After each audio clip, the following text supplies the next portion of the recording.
All right, we'll call the meeting to order. Thank you all for being here tonight. I have the privilege tonight to introduce Chandler George. Chandler George is a third grader at Lovejoy Elementary, and he'll be leading us in our pledge this evening. Chandler loves school because she loves to read and to learn new things. When Chandler is not in school, she loves to play with her Australian Shepherd. Please stand and join us as we join Chandler in our pledge.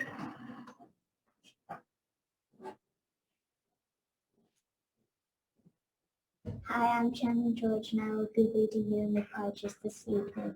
I pledge allegiance to the flag of the United States of America, to the republic for which it stands, one nation, under God, indivisible, with liberty and justice for all.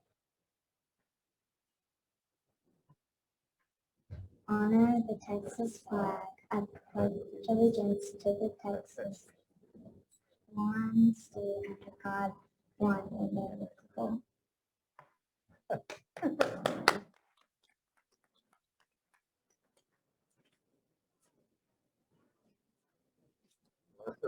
Yeah. All right. Let the record reflect that all board members were present. Next, I'd like to introduce our newly elected board members. I'll start with Mr. Jason James on my right. Welcome. Mr. Wood on my left, and then myself, Barrett Owens. And with that, I'll let Mr. Dennis Womack introduce our next presenter.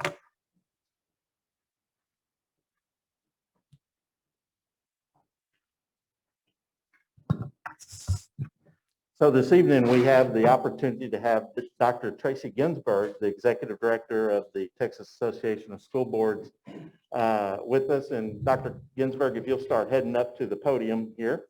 Dr. Ginsburg is going to give our business office staff an award this evening that's pretty outstanding. I'm not trying to steal her thunder, but there's only 10 given out in the state, and Lovejoy is one of those. Thank you so much for allowing me to join you. There, is that better? Thank you so much for allowing me to spend some time with you this evening. My name is Tracy Ginsburg, and I serve as the Executive Director of TASBO, which is the Association of School Business Officials. And I am so proud to be here tonight. TASBO this past year began an award to recognize those districts who recognize excellence in financial management, the TASBO Award of Excellence in Financial Management. And there is absolutely no district that does that more than Lovejoy ISD. I previously served as CFO in Fort Bend ISD before becoming this executive director of TASBO, and I would always call Shay. She is widely recognized as a leader in best practices, a leader in cutting-edge thought processes, and she is recognized across the state by many, many more other than me. This award is meant to recognize those districts which manage their finances very closely, very succinctly, and do things which are in the best interest of students and staff. Even though sometimes I know particularly this year has been very, very difficult for you. The school funding formula has not been kind to Lovejoy ISD, and I am so sorry. But that doesn't mean that your finances are not being managed. They are being managed in the utmost professional way possible. Furthermore, Shay's a leader in transparency. She was one of the first to apply for the Comptroller's Transparency Award, and this award was meant to take that award and go one step further. And Lovejoy did that. We recognized 10 districts, as you heard. Lovejoy scored the highest of all of those districts. She will be presenting later this month to other districts across the state, because our desire is for every state in Texas to receive this award. And I don't think I'll stop until they do. And I mean, this is a team award. I know Shay has some team here that, you know, should need to be recognized as well. And I would be remiss if I didn't also recognize Tina in your purchasing department. She also has applied several years for a purchasing award that we give, and they are always recognized as well. So you are very fortunate as a group of community members, and I'm glad so many of you are here to hear the great things that are happening. So with that, Shay.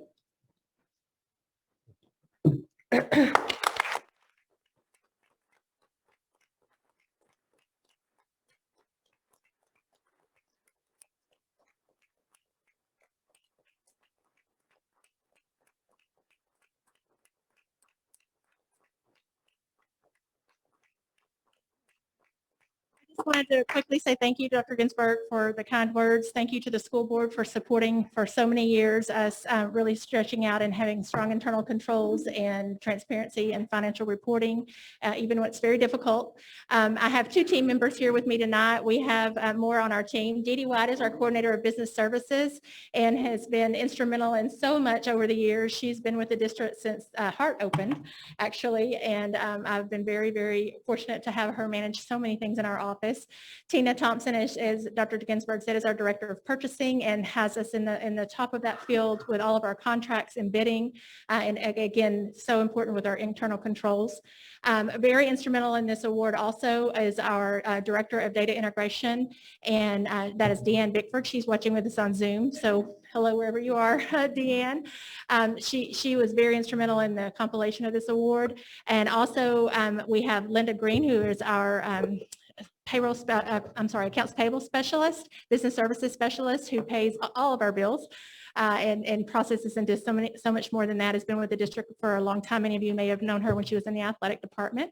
Also from the athletic department, I'm kind of known for identifying good talent and getting them into the business office, is Robin Bass.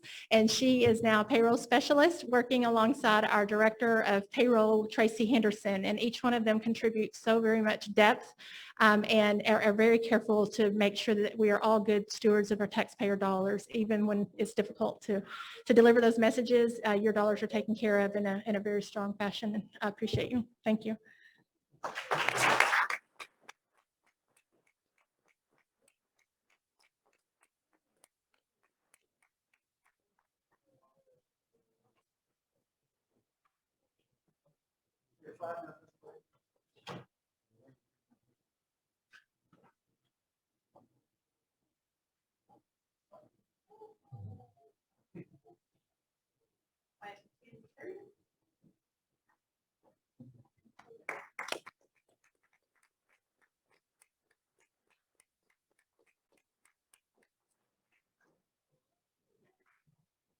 Next up, we have our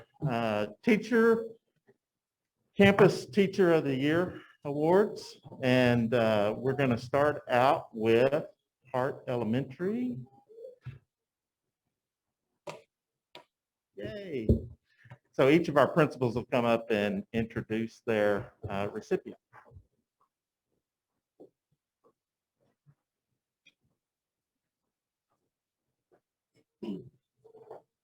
Right. I know. I think I saw Nicole somewhere. Hi. Is she supposed to come up? Yep. Okay. Hi, I'm Lacey Mosier. I'm the principal of Hart Elementary, and it is such an honor to introduce Hart Elementary's Teacher of the Year, Nicole Mills. Nicole has been teaching for a very long time, and she's taught 16 years at Hart, or in Lovejoy. And so she's known as not just a veteran in our school, but really just a leader of the school. On her team in the school, she has a reputation for doing whatever it takes for all kids. She makes decisions very thoughtfully. She's got a growth mindset, constantly looking for the newest and best ways to reach students, particularly in math. And if you were to read any quote about her from a parent, a student, or a teacher, what you would see is that she just leads with her heart, with students at the forefront of her thinking. And I know for me, I'm a better leader and a better person for having the opportunity to work with her the last 4 years. So congratulations, Nicole.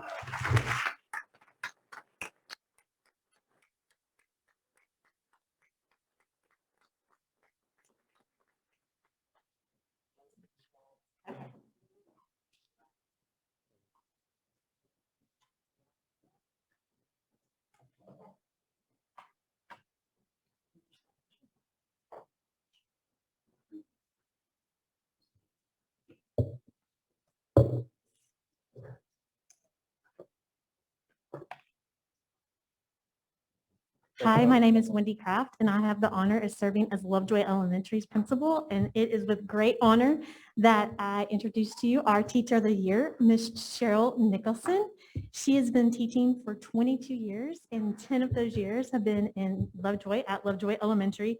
She is an amazing kindergarten teacher. She's also our team leader. She does a great job of leading her team and bringing them together, but Cheryl has a great gift. And her gift is really connecting with kiddos. And she finds their superpowers. And she has this great way of really understanding what's going on in that kindergarten mind and helping them turn that negative thought into positive self-talk. And when you talk to her kiddos, they're like, she always helps us do our best. And she has taught us yet. It's not yet. We're going to get there, though. And I think the most powerful thing is that she not only does academics, but she does social and emotional, and it's all seamless in her classroom. She's their biggest cheerleaders and their fans, and it is with great joy that I've had the honor to be with her the past 6 years. I know she's made me a better leader, and she always asks the great questions that makes me stop and think. And so please help me congratulate Cheryl Nicholson.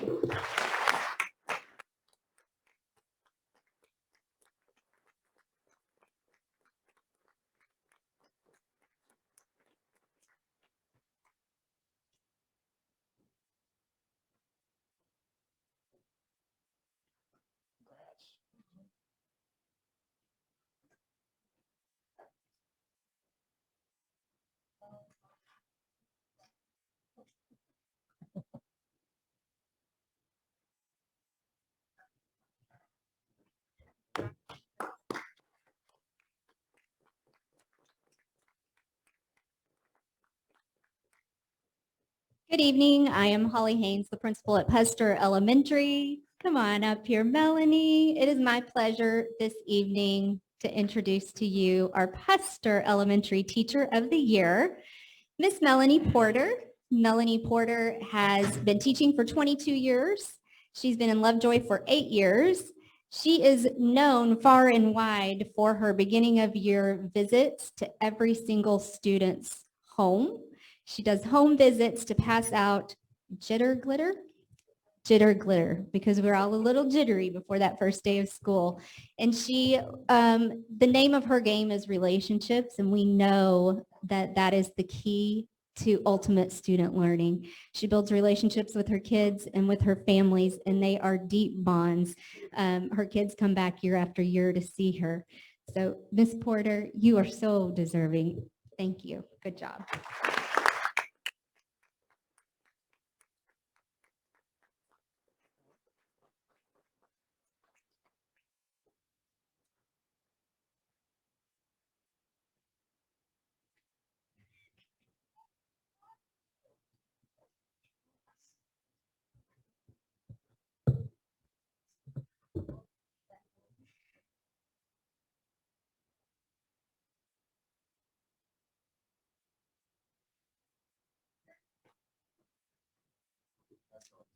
Congrats.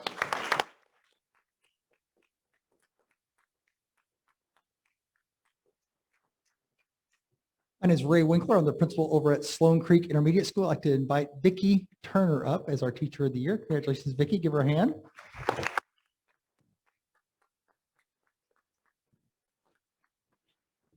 I did that because no one hates public recognition more than Vicki Turner. So I'm so happy she got out of her seat because I thought she might just stay there. Anyway, so let me tell you a little bit about Vicki. Vicki's been teaching 28 years, and she is one of those very rare teachers that does two things that make a master teacher amazing. One is she has amazing relationships with each of her kids. She knows them by name and nature and need, and she knows standards and can really ensure every kid masters the standards. And what kids will say in Miss Turner's class is, you know what, there's only one way to do it, and she's going to make sure you get it done. And there's, if Miss Turner asks you to do it, I'm going to do it with a happy heart because I like Miss Turner. I love Miss Turner, and Miss Turner makes sure every single kid loves to read. She's a reading teacher at Sloan Creek. She also teaches over the summer. She teaches students English second language learners just for fun because she wants to help them. She is a force of nature at Sloan Creek, always has been and is our teacher of the year and so well deserving. Thank you, Vicki Turner.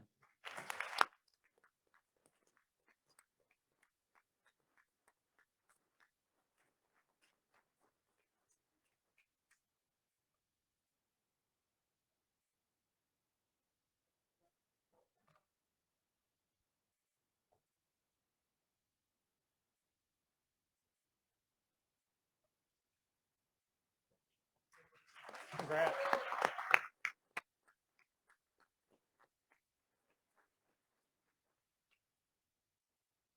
Good evening. My name is Kevin Parker, and I have the pleasure of serving as the principal at Willow Springs Middle School. And I would love to call Ms. Emma Vizcaíno up to recognize her as our Willow Springs Teacher of the Year.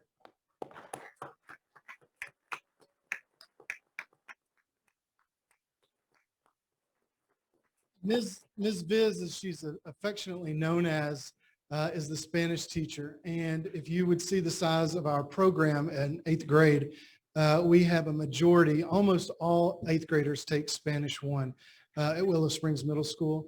And it's because they not only love the subject, love the interaction, but they love the teacher that they get to walk into every day. And Ms. Viz has been in Lovejoy for 8 years, and she has built this program into what it is today. So much so that we had the opportunity to bring on another Spanish teacher this year, which she was extremely happy about. And if you've ever tried to teach middle schoolers Spanish, you would know how difficult her job is. Another thing I would like to recognize is if you look at the pictures up on the screen of Ms. Viz, that tells you all you need to know. Her relationships, so we talk about relationships and education a lot, and some people know how to carry that out. And if you look at the pictures up there, her relationships go well beyond the doors of her classroom. They go to the football field, they go to the band concerts, they go to the choir concerts and the drama productions. And so it is with extreme pleasure that I get to recognize Ms. Vizcaíno as the Willow Springs Teacher of the Year.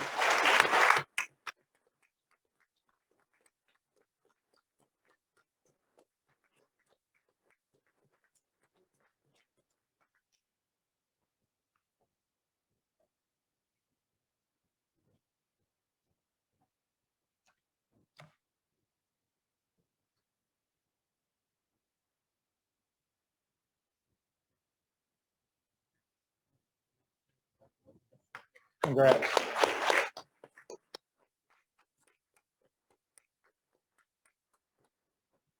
My name is Chris Mayfield. I'm the principal at Lovejoy High School, and I get to recognize the high school's Teacher of the Year, Ms. Tanya Vaughn. Tanya, if you'll come forward.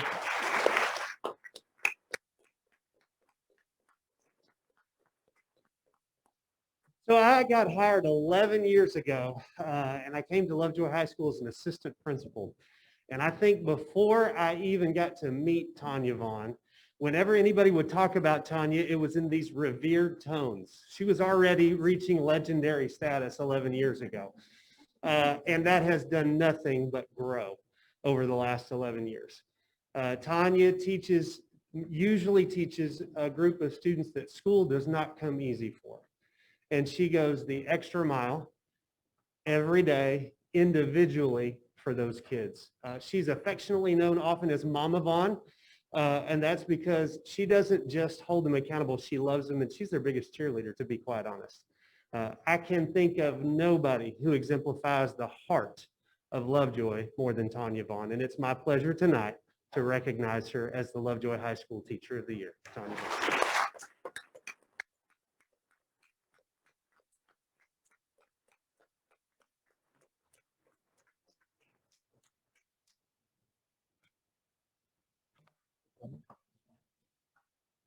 Congrats.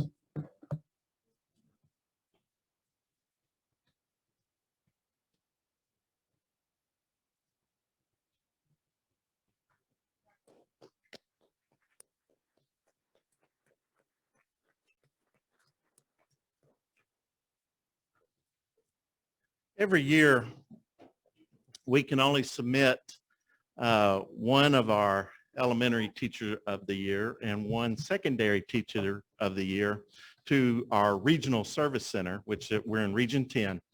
And there just happens to be about 80 school districts in Region 10, and they'll have their teachers of the year for each of their districts that will move on to the regional opportunity. And then from there, each region sends their elementary teacher of the year and secondary teacher of the year to the state. And then the state will recognize one elementary teacher of the year and one secondary teacher of the year. And of the 6 folks that you had up here, all of them do amazing work, as each of their principals had mentioned. And their outstanding leadership and excellence in teaching is really secondary to none. However, our elementary district teacher of the year is Miss Melanie Porter.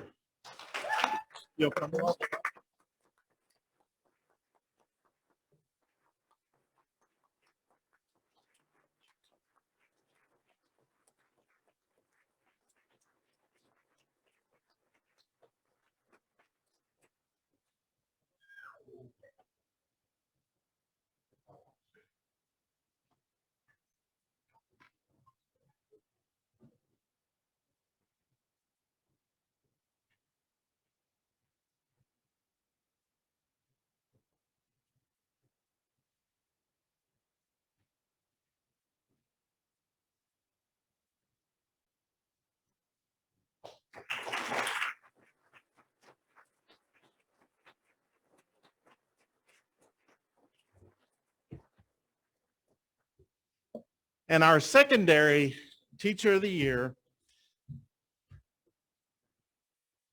is Miss Tanya Vaughn.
Got it.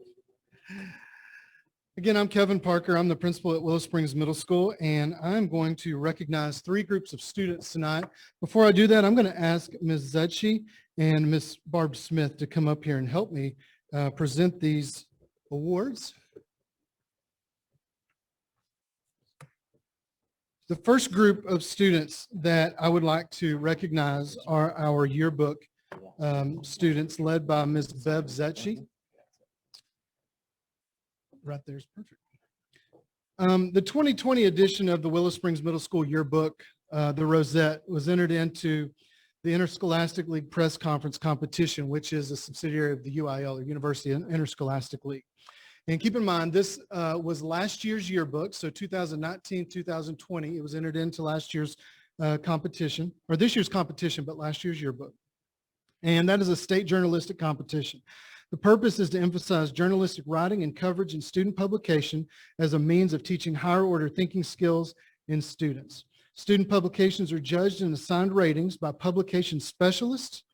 The judges are master teachers who have advised award-winning publications and who know the nuances of student publications. And so there were 3 awards, 2 state, 1 national, that these students won for last year's Rosette, the yearbook. The first one is the Award of Achievement. And this is that association's 2nd highest award. And this is competing against high school students and high school yearbooks. So these awards are extremely hard to attain, especially for middle schoolers. And these are very, the students should be extremely proud of themselves. The second one is Johnston's Lookbook 2021, and it was the best of the best for group photo, layout, and design with the use of color, graphics, and quotes. And what the lookbook is they create, for those of us who are old enough, you remember the Sears yearbook, you pass around and you get to see What is it you want, right? And so this lookbook gives other schools an idea of how to create their own yearbook. And finally, the National Scholastic Press Association Best of Show on the national level, our middle school yearbook won 6th place in the national competition. So I would like to recognize, there are many more, some could not make it because of prior responsibilities, but the ones that are here are Tatum Samuels. Come on down, Tatum. Kira Sullivan. Zena Donaghy.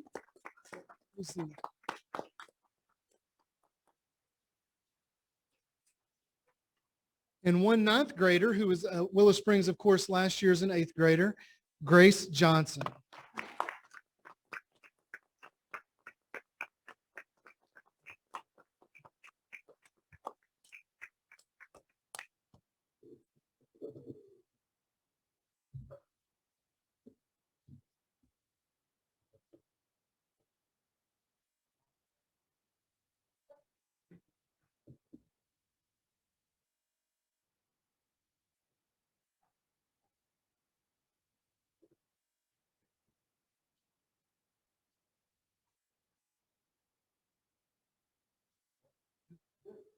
Let's give them another round of applause. Great job, guys. The next group of students is our Broadcast News Awards, and that group is led by Ms. Barb Smith. The National Scholastic Press Association's Best of Show competition honored student journalists and their organizations during the JEA NSPA Spring National High School Journalism Convention. So they competed against high school students as well. This was produced virtually in March, between March to May of 2021. Willow Springs Middle School media teacher, Ms. Barb Smith, entered her 8th grade media students' work for consideration.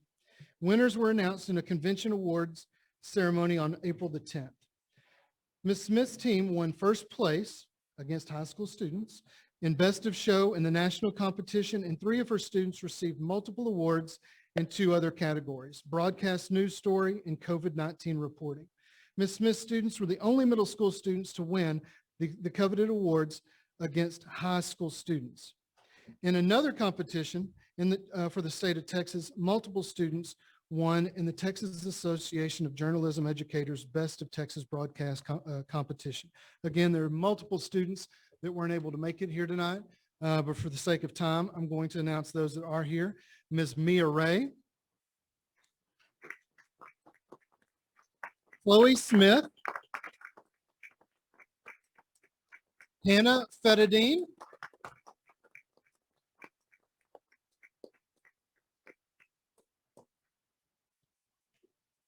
and Ms. Chloe Smith, for her news story and sports story, she was awarded the Award of Excellence. So congratulations, Chloe. And congratulations to all of them.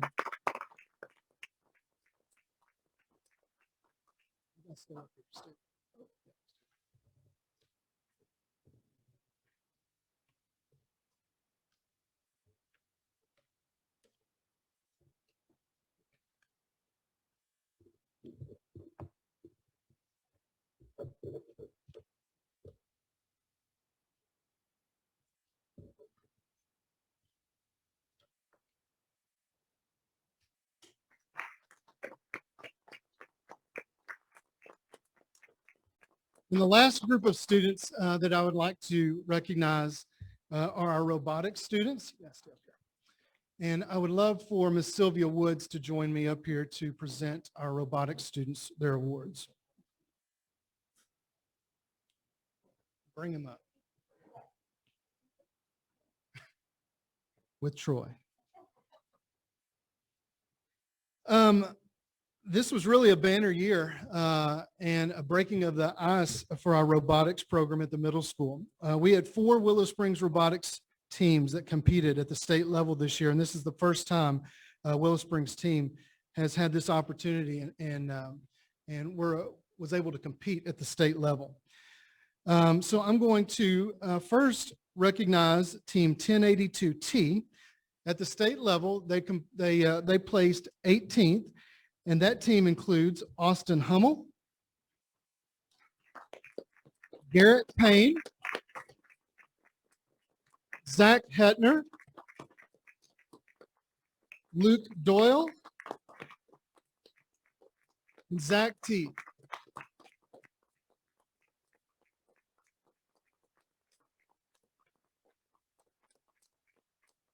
Team 1082S placed 16th at the state level, and that team consisted of Paul Jacina, Liam Whittington, and Josh Arnett.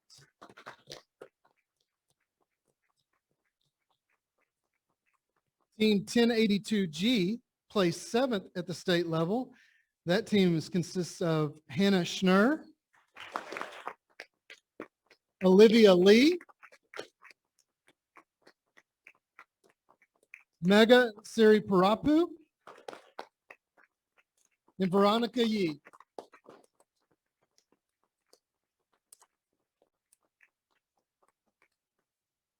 And finally, Team 1082M just missed out on first place by the skin of their teeth and placed second at the state competition. And that team's members that are here tonight are Christian Cazares and Robert Schnur.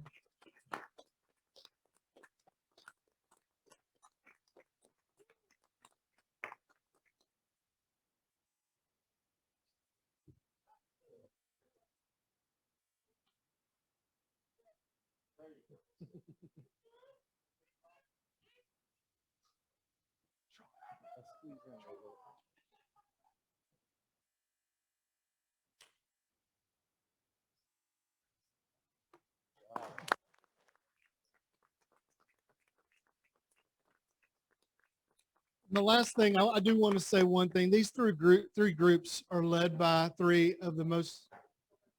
groups, three teachers are led by some of the most amazing teachers. And the reason why we had so much success is because of the passion of the leadership on those teams. So I want to make sure that Bev Zetchi, Barb Smith, and Sylvia Woods are recognized as well. Thank you guys for your leadership.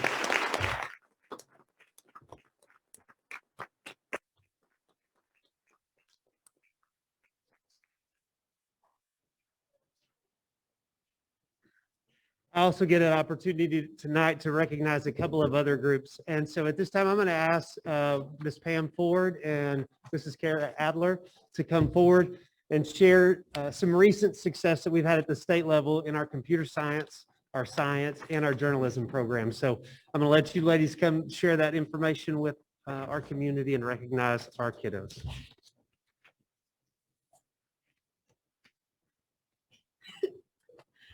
Hello, everyone. I'm here to present the State UIL Journalism Awards. So first, I'll start off with the individual awards. The first individual award is for Lindsay Hughes, who actually placed in 2 events at the state level. So I'll have her come on up and be recognized.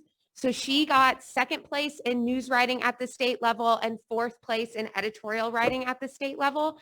To give you an idea, that means she had to get top 3 in district, top 3 in regional, and then go to state. So huge, huge achievement for her. Congratulations.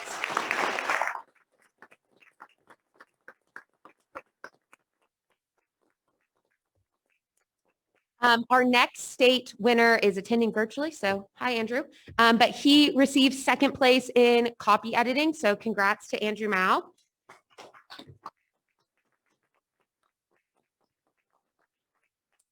And then last but not least, with our whole journalism UIL team, which consisted of 5 students, they totaled the points from district, regionals, and state to then announce a state championship team.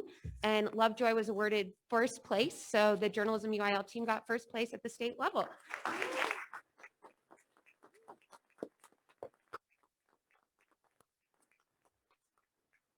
And a few of those students are attending virtually, but I have one here in person. So if Parker Post will come up and receive her certificate, that would be awesome.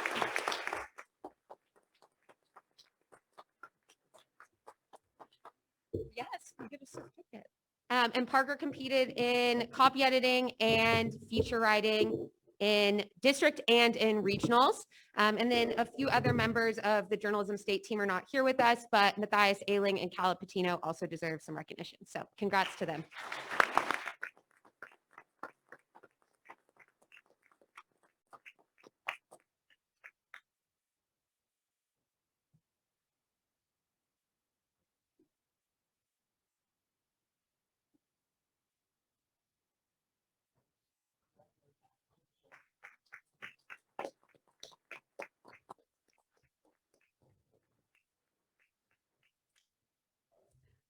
Good evening, everybody. My name is Pam Ford. I am the computer science teacher at Lovejoy High School. I'm also the coach of the computer science team. And it is with great excitement tonight that I can introduce the state championship computer science team. Guys, come on up. Lovejoy High School.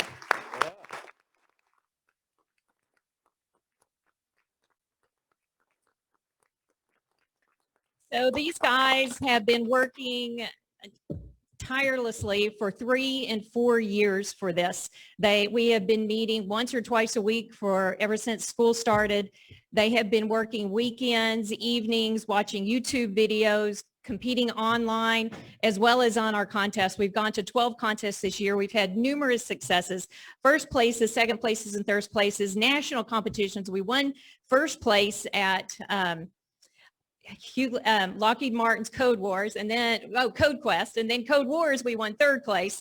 And so they've had a lot of successes this year. But this year, 2 weeks ago almost, they competed in the state championship, and I have to tell you what it was like. So there are 2 parts to the computer science contest, and the first part is the written test. So our 4 people, I've got 3 of them represented today, took place, competed in the written contest. Everybody took the test, and they added the scores together. At the end of the contest, we as a team were ahead by a full point, basically a full problem.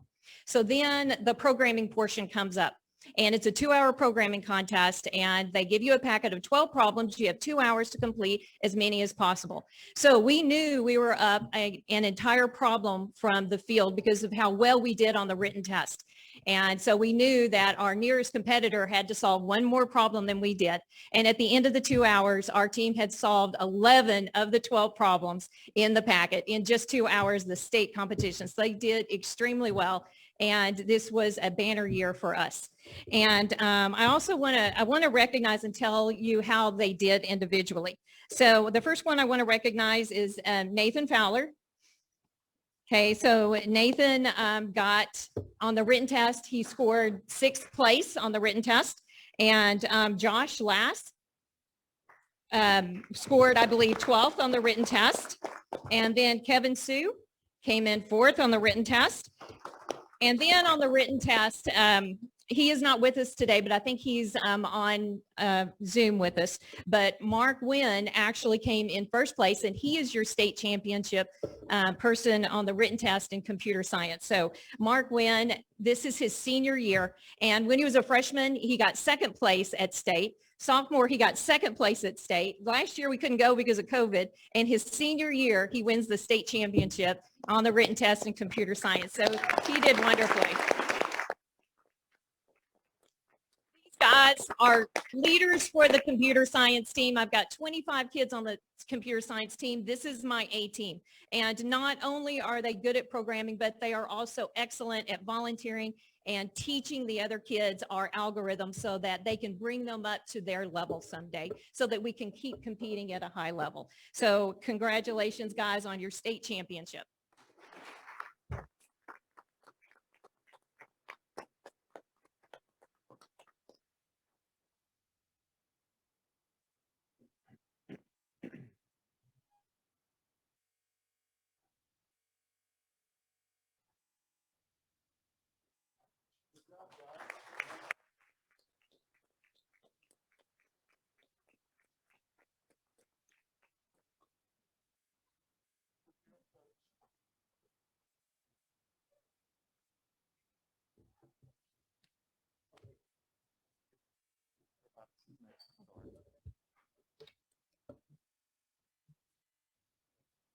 Not only is Tanya Vaughn our teacher of the year at the high school and the secondary teacher of the year, she also supports many of our students in our robotics programs and helps coach our robotics program. Tonight, she's going to share about their success. So help me welcome Miss Tanya Vaughn again.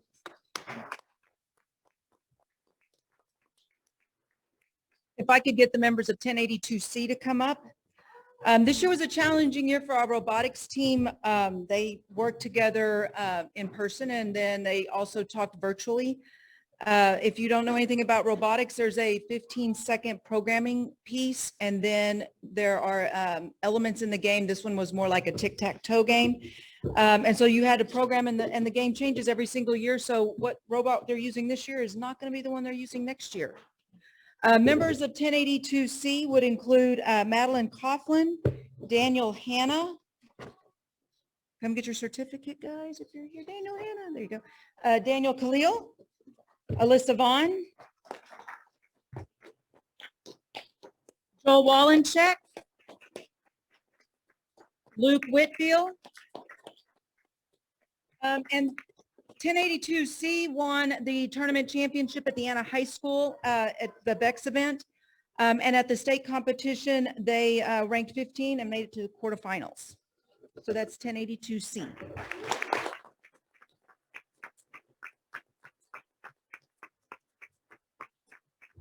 All right, 1082E, if you would make your way up. This team won awards. Their season awards included the Judges Award, the Create Award, Skills Championship, and the Design Award. They at state ranked 5th. These members are Tucker Ashley, Brock Gay, Jacob Keene, Drew Kurtenbach, Alec Miska, and Greg Powers.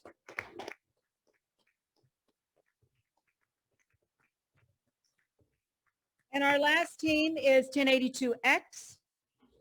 This team won also many awards during the season, the Innovate Award, Design Award, and the Tournament Championship in Excellent. They made it to the semifinals at state, but what really set them apart is that they had an engineering notebook that won the Design Award. And so that's pretty phenomenal. This team includes Alex Transina. I knew I wasn't going to say that right. So sorry. Declan Cunningham, Isaac Joseph, Leon Palazzo, Emily Perry, Chekruski Prom, how bad it is, Grant Rassamon, Daniel Schmidt, Daniel Schmidt, Joey Shoa, Brielle Taylor, Tyler Tucker, Zach Valentine, and Jacob Keene.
Before I turn it over to Coach Ross for some more recognition, I would be remiss if I also didn't mention that in our UIL academic state meet, the gentleman who was not here who placed first in computer science, Mark Wynn, also placed 7th place in the science competition. So congratulations to Mark.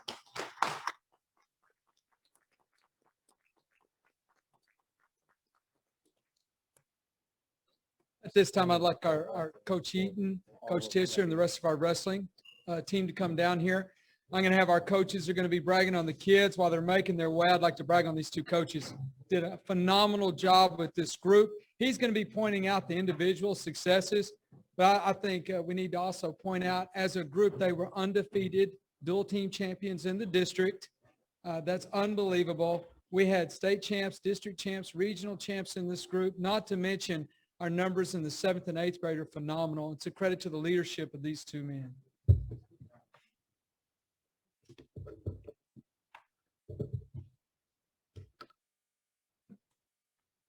Thank you, Coach. I just wanted to say one thing real quickly, and I know most of the crowd has left. I lost a great chance of recruiting a bunch of kids out that door there. So I think if we had a better security at the door there, I might have a bigger program next year, but apparently it's, I do need to say this. I think it worked out right. I think I'm indirectly responsible. I don't like to brag on myself, but I'm indirectly responsible for 2 awards today. The first, Miss Adams, is, and I think she's left too, but someone will have to relay it to her. This year, I had the least amount of passes distributed to me. If you're not sure what those are, it's when a coach or teacher doesn't quite follow the rules correctly in the budget process.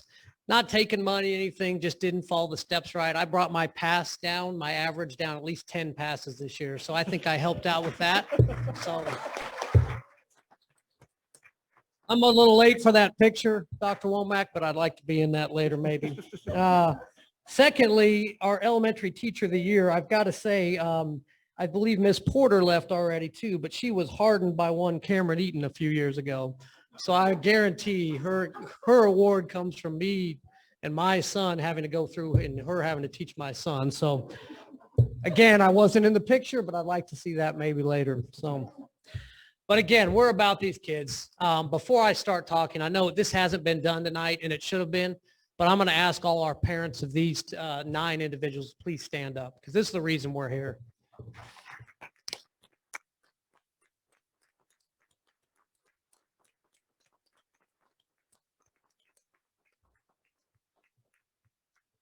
Us wrestlers and coaches, we don't always tell our parents thank you all the time. And often we hear some things from the stands that we almost want to cringe.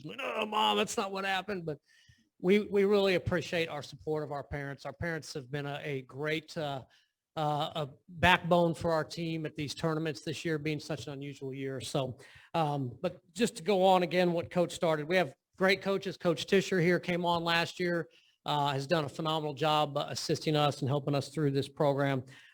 As Coach Ross said, these young men, there's a few seniors in this group who will have gone 3.5 years without losing a district duel. They have gone 3 straight years undefeated in district duels. I don't know if we're quite at the volleyball stature yet, but we're working on it. We're going to stay undefeated for a while. They helped win the 3rd straight district duel championship, 2nd straight undefeated, and just had unbelievable year. So I'm going to briefly talk about each one of these young men and women here too. I'll start with our women first. We have 2 women up here. First is Avery Ashley. Avery is a junior, and this year she put together another district championship, a regional championship, and she was 3rd in the state of Texas in the state championship.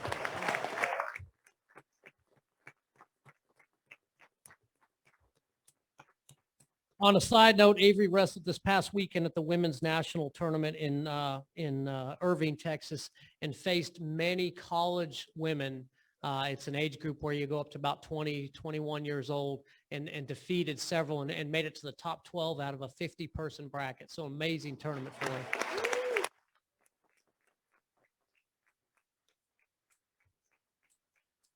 Next is Karis Vela. Karis was a district champion, a regional runner-up, and a state 4th place.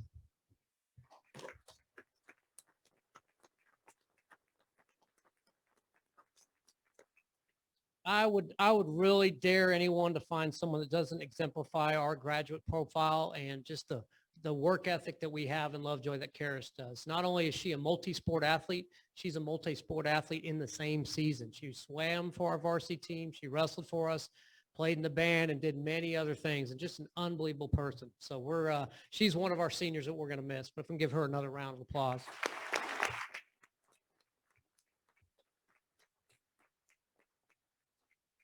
All right, our next up is Jackson Lambert. He's a sophomore this year. He was a district runner-up, a regional 3rd placer, and he is actually a state placer, took 6th place in the state this year.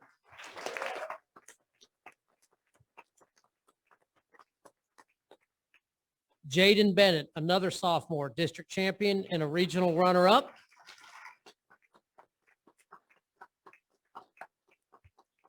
And Jaden was one of our 2 wrestlers that lost what we call the blood round. He was 1 match away from placing at the state tournament. Dalton Brown. Dalton is a senior. He was a district champion and a regional runner-up. And Dalton is our 2nd wrestler who also lost in the blood round this year. Go ahead and give him applause there.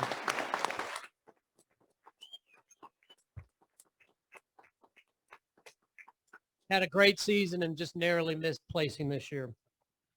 Jack McKinney. Jack is a senior.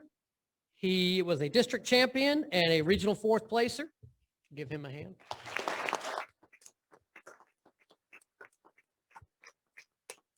This was Jack's second straight year to be a state qualifier. Missing tonight, Isaiah Hunter is sick, and I don't know if he's on the Zoom or not, but Isaiah was a district third place and a regional third place and wrestled in the state tournament.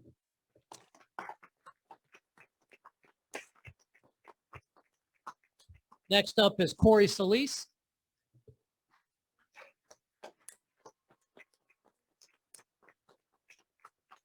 Corey was a district third placer and a regional third placer in a state qualifier. And this was Corey's actual, as a sophomore, first year actually wrestling for us again and did a phenomenal job in his rookie season.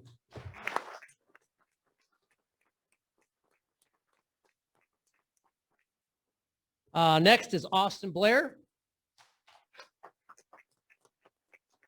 Austin is a junior. Austin was a district runner-up, a regional runner-up, and again, like we had one other, was a state sixth placer, placed sixth of the state. We'll give him a hand for that.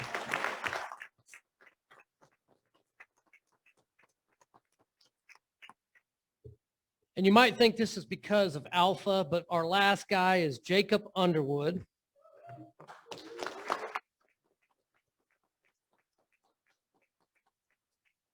I called him last for a couple reasons. Usually he shows up late to practice, so that's one reason. But we'll let him have a break on that, Jake. But Jacob Underwood was a district champion, regional runner-up, but most importantly, he was a state champion this year.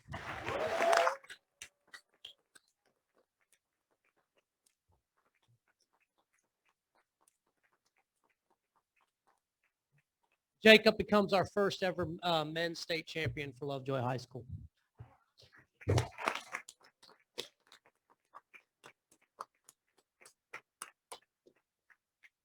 So that's our group. Thank you very much for everyone.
I just want to say congratulations. That was truly impressive to see the recognition of all of our students and our educators and all the hard work that they put in through all these crazy times we've dealt with. So congratulations. That was really fun and really impressive. Yeah.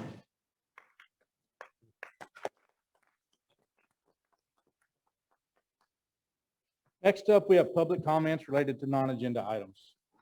So welcome to the meeting. Your interest in our meeting is greatly appreciated. And if you wish to speak during the public meeting, you'll need to sign up based on our policy. Limit on participation. Auto participation in a board meeting is limited to the portion of the meeting. Public comments designated for that purpose. At all times during the board meeting, the audience shall not enter into discussion or debate on matters being considered by the board. Each person is allowed to speak for 3 minutes. Persons will not be allowed to allocate their time to another person. No vote will be taken during public comment. No concerns or complaints relating to any employee of Lovejoy ISD may be discussed. Public comment is for gathering information for the board to consider, and we will not address the speaker or others than to ask for clarification or share specific actual information or recitation of existing policy. Complaints and concerns for which other resolution channels are provided shall be directed through those channels. The presiding officer or designee shall determine whether a person who wishes to address the board has attempted to solve a matter administratively. If not, the person should be directed to the appropriate policy to seek resolution before bringing the matter to the board at a subsequent meeting. The board shall not tolerate disruption of the meeting by members of the audience. If at least after one warning from the presiding officer, any person who continues to disrupt the meeting by his or her words or actions, the presiding officer shall request assistance from law enforcement to have the person removed from the meeting. Generally speaking, we expect you to come up here and conduct yourself respectfully, just as if you would ask us to do if we were addressing you. So with that, do we have any non-agenda public comments? Yes, Mr. Owens, this evening we have Stephanie Merrifield.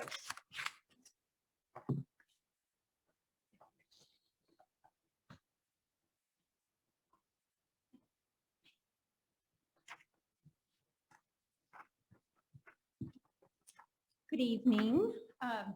I just had, the reason why I went ahead and signed up for the non-agenda items is because I just had a few thoughts to share with you. As I've now been a regular participant in these meetings, this is my chance to add what my thoughts are, and I feel that it also comes from the community and from others that couldn't be here tonight as well. So one of the items I wanted to mention was transfer students and the increase in number that we have now budgeted, because I just sat in the meeting last time and was had an uneasy feeling like, oh my goodness, if we don't get to that number, then we don't have a balanced budget. In fact, we have a fake budget because we can't get to those numbers that matter so much to balancing our budget, since that's such an important line item. So just wanted to make sure that that is addressed. I'm sure that it will be tonight at the meeting, but that was something that I thought to myself at the last board meeting, and just wanted to bring up that by increasing that number, it appears on paper to be budgeted, but let's make sure that in the school year it truly is. And then the second item is task force, and just a call to action to the board to create task force. It could be for security and finding the best in class, the best parents that are subject matter experts on having, if it's volunteers at the schools, to give us more of that security presence in a form that doesn't hit our budget. So just something, and also a task force that would financially review or be more engaged in the budget process throughout the year. Also volunteers, we have a lot of smart parents, and a way to use them where they couldn't maybe commit to a full year or serve on the board, but they could do a smaller task force that was maybe 3 to 6 months.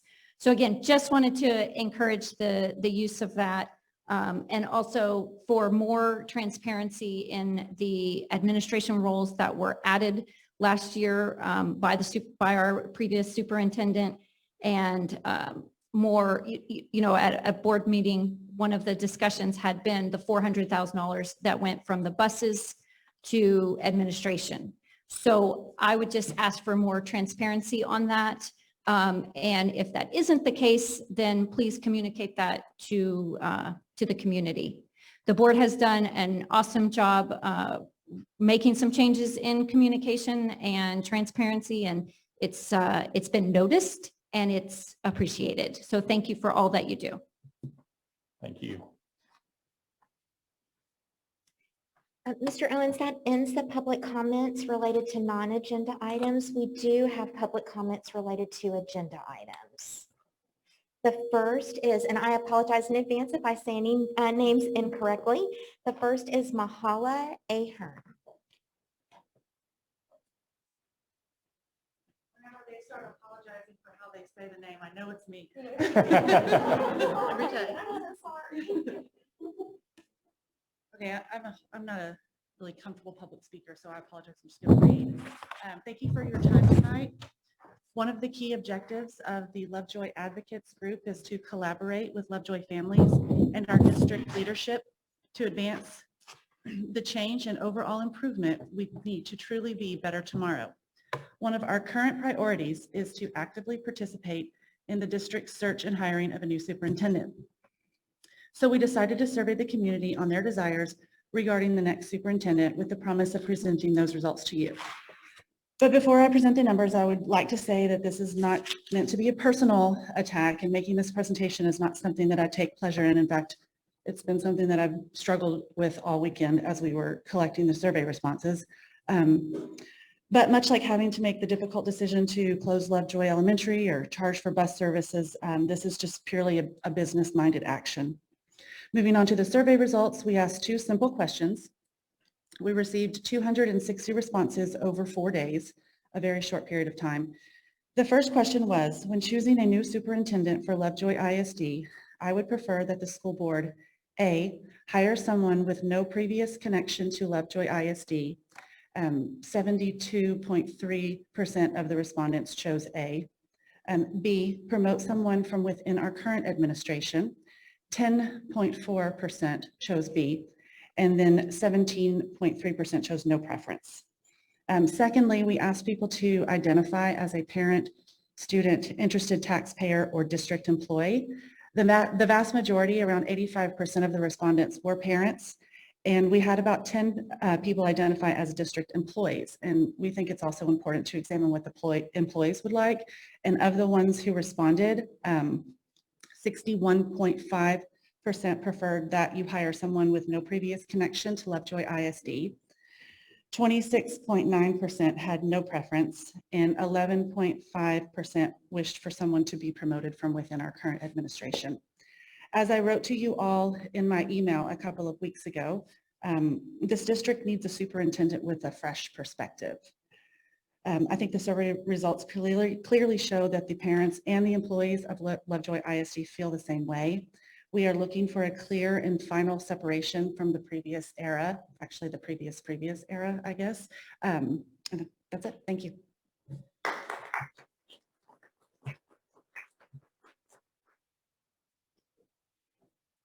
Okay, I'm really going to get this one wrong. Craig Zimkowitz. What? I was close. All right.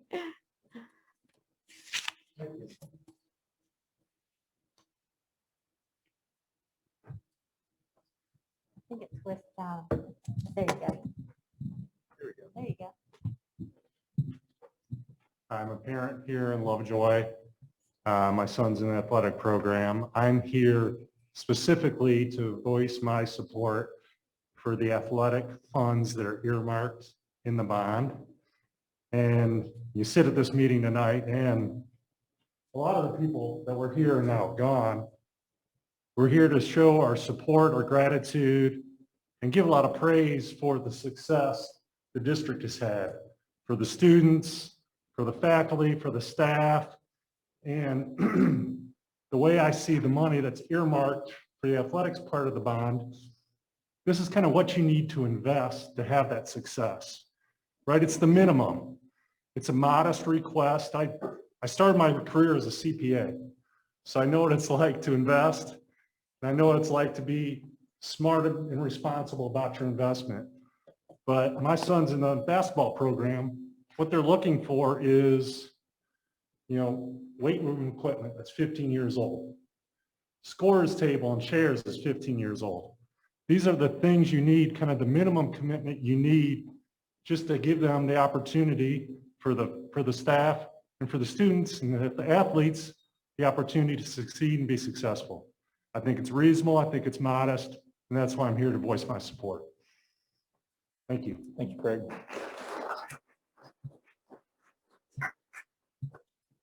Lisa Peters.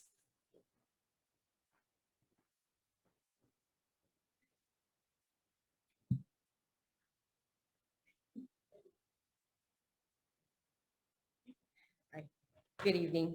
I agree with Mahela. This isn't comfortable for me, and this is a business decision, just like you guys made the other night. So what I wanted to say, on April 25th, I sat and listened to Dr. Walmark repeatedly emphasize the need to rebuild trust between the board, administration, and the community. And I have to say, I agree with him. It weighed on my heart for a long time. And as we all know, trust is not easily regained or just given. I appreciate the administration inviting Lovejoy Elementary parents to the rezoning meetings, which I also attended. It was very shocking to me that as parents requested additional relevant data, they were told they did not need that information to complete the activity at hand and just to complete the activity. Parents also expressed real concern for classroom sizes and were told not to worry because 2020 is the only year for Lovejoy SD to apply for a waiver from the state in the last 15 years. According to the TA website, waivers were approved in 2011 for all 3 elementary campuses, in 2012, 2013, 2014, and in 2020. The information provided at the meeting was inconsistent with the data from the TEA. Going to the zoning meeting, I was optimistic and expected a robust dialogue, but it became apparent to me that that was not going to happen. It felt more of a check-the-box activity intended to give the perception of transparency and engagement. I was very disappointed to learn that the district was in a $6 million deficit and completely understand something needs to be done in order to save the district as a whole. In the private sector, a leadership group responsible for this type of deficit would be held accountable. In my mind, the only justification for paying for over $200,000 salaries to our top administrators is to ensure we get the funding we need to run a top-notch school district. I agree that the lack of state funding is completely detrimental to our district, which is why it was also devastating there was not one single member from the Lovejoy administration in Austin lobbying for our funding for our district. I was grateful to hear a member of our community was already in Austin on other business when she learned Lovejoy did not have a representative present to lobby on our behalf. She stepped in to do her best to lobby for our students without being a paid employee of this district. That's the type of leadership we need. It was frustrating to hear other parents speak that in their former communities that they had began communicating over a year ago with true transparency about the impending financial challenges. In my opinion, the only way to rebuild trust is to hire externally for the superintendent position, someone from outside the district, not partially responsible for the current deficit, one without any connection to Lovejoy with a fresh new perspective is what our community needs. Thanks for y'all's time. Thank you. Jeff Harvey.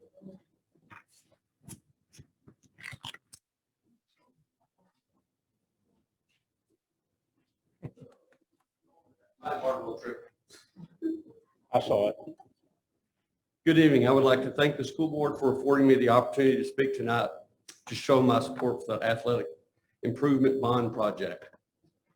My daughter Hannah is a sophomore and has dreamed of being a Lady Leopard for as long as I can remember. She is now living out her dream as a Lady Leopard. Your Lady Leopards finished the season with a record of 27, 10, and 1, ranked number 6 in the Dallas Morning News poll, number 17 statewide in the Texas Coaches High School Association poll.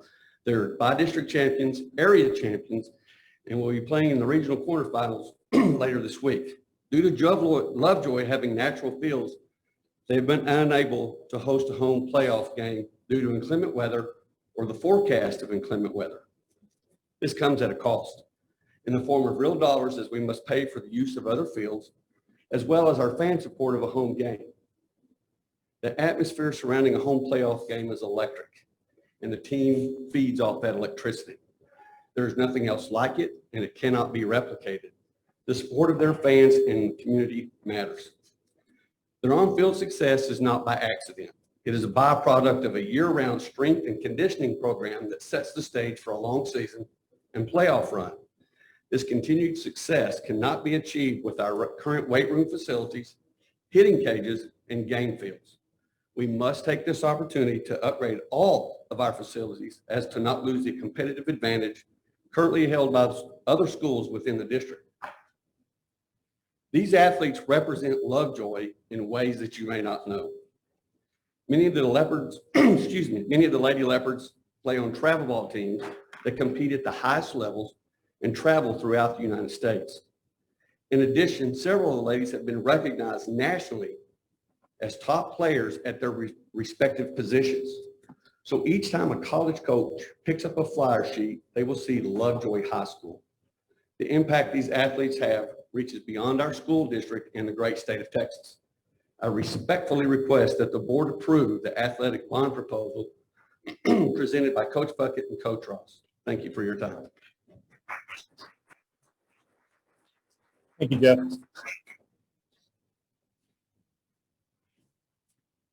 Brandon Montgomery.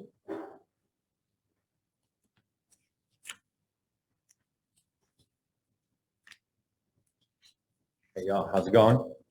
So appreciate you guys letting me speak tonight. I have two topics that I wanted to talk on. The first was number 9. I think that's the superintendent search. I think it's important that we take a moment to think about what leadership is, and leadership's the ability to look past the immediate decision and that second and third and fourth potential result of that immediate decision.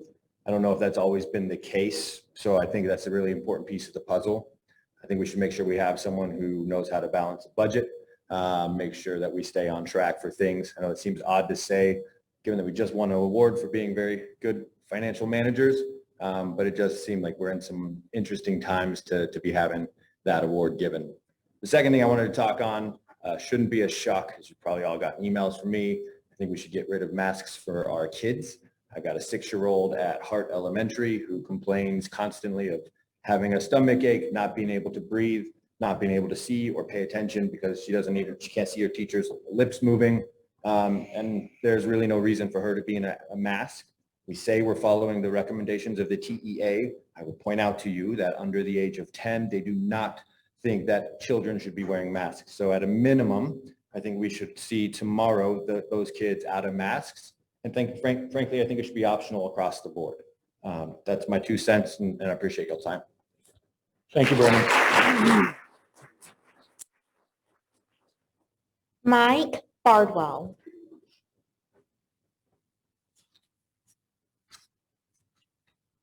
How are y'all? Thank you for letting me speak to y'all tonight. I'm the parent of your Lady Leopards varsity catcher, Sydney, on the softball team. And first, let me say that I don't envy any of you for what has had to take place over the last few weeks. I know that each one of you take this school district and its future seriously. I want every person in attendance tonight, about half of them left,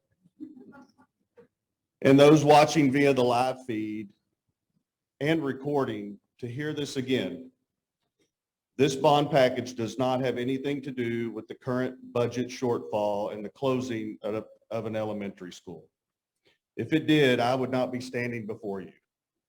I was in attendance 3 weeks ago when so many parents and school children pleaded and begged for you to keep their elementary school open. I have even deeper roots in this district and Lovejoy Elementary. I grew up in this district, and I personally went to Lovejoy Elementary. My classes in 6th grade, 42 years ago, were in the Little Red School building. I also have 4 children who have attended Lovejoy Elementary. 2 of them have graduated, and I have 2 more to go, thank God. So I'm not a social media guy. You won't find me on Facebook or Twitter. Unfortunately, several people in my family are.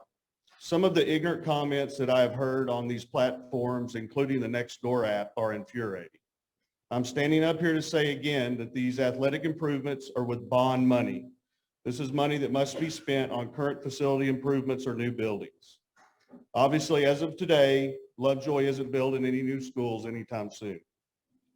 I have no doubt that if you could use this money to keep the schools open and balance the budget, we wouldn't be talking about athletic upgrades. So this athletic improvement package is a no-brainer. We are now the only school in our UIL district that does not have turf, softball, and baseball fields. My daughter plays on a national travel ball team with several girls from the colony, and they were shocked to know that Lovejoy did not have turf fields and that we have to move our games to other districts.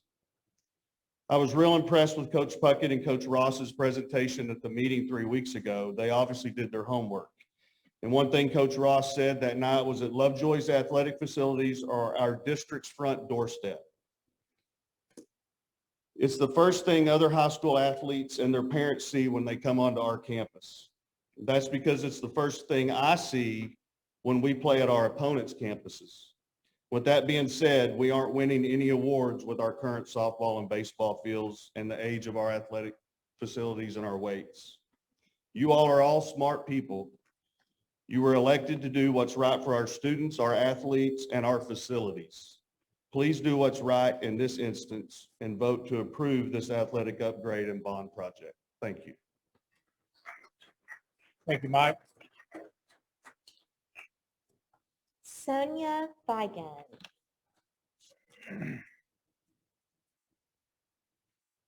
Yes, hello. My name is Sonia Vigan, and I'm here to speak against the mask mandate. I'm here to speak for my own children and the children of the school district who I believe are being tortured and abused on a daily basis by a mandatory mask mandate. I request that you immediately remove the mask mandate and pass a new rule that forbids the school board from ever obstructing the airway of children or depriving children of oxygen in any way. There is a petition circulating with 550 parent signatures, and I believe that there are thousands more parents in the school districts and millions of parents across the country who are angry and fed up with the school mask mandates, which is physically and psychologically damaging their children. A school board, I don't believe, has the authority to mandate a medical device or make any medical decisions for parents and their children. I believe you are charged with education and not public health.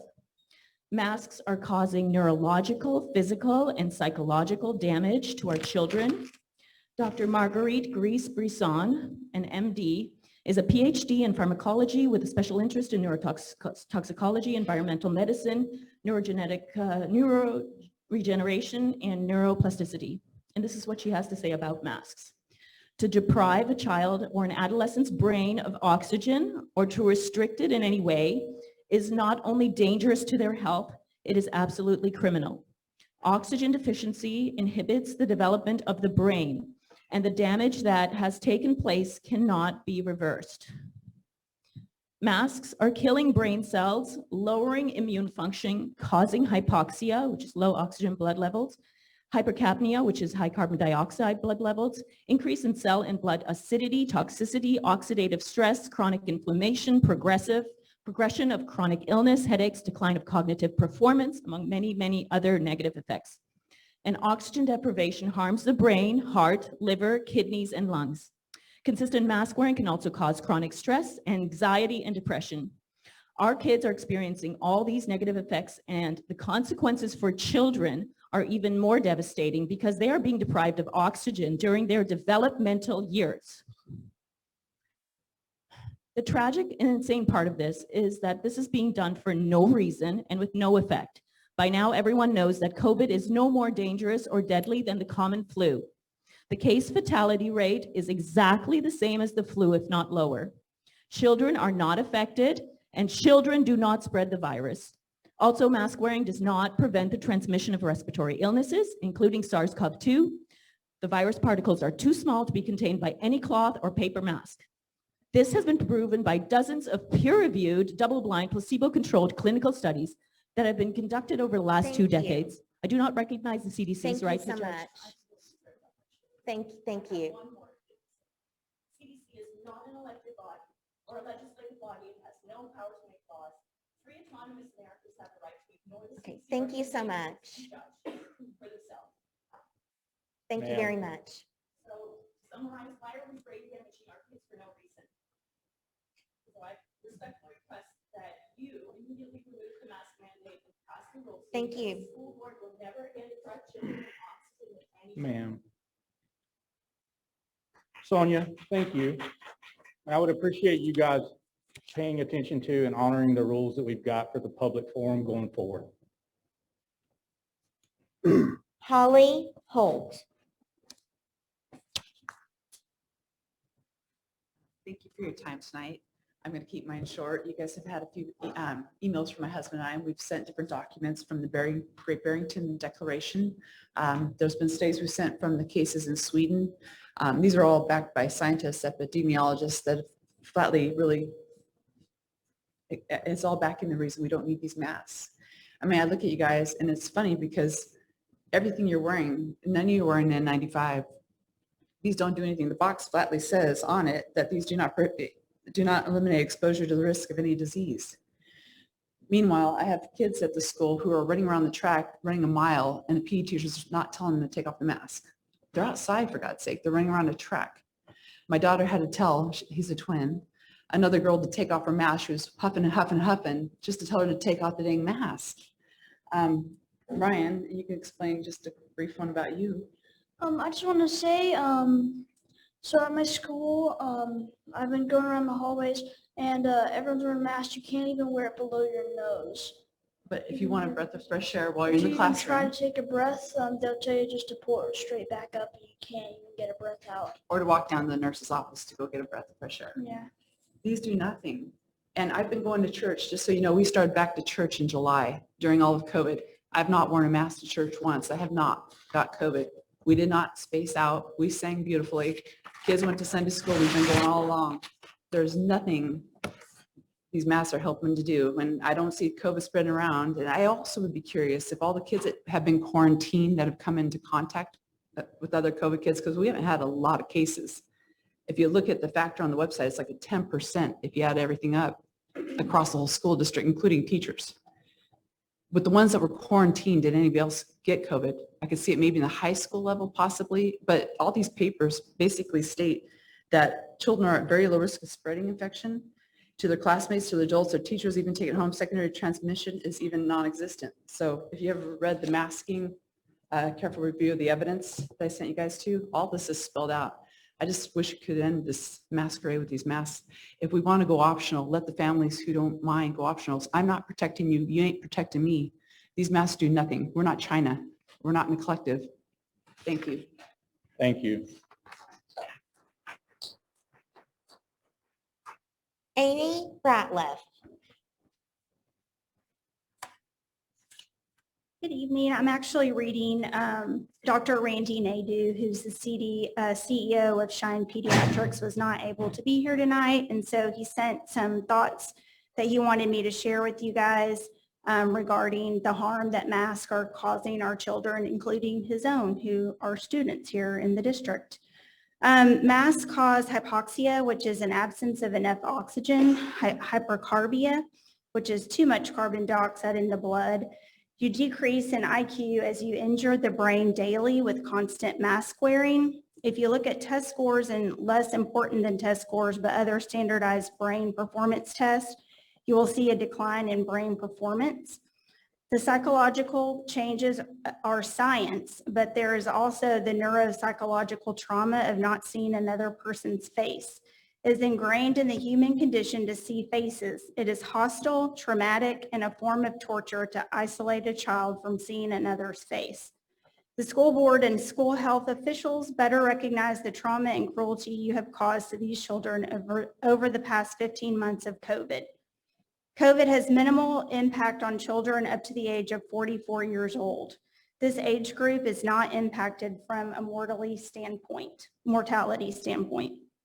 If you are worried about persons who are older than this age group, you need to have older people make decisions with their physician and family about whether to return to an in-person or whether those individuals need to work from home.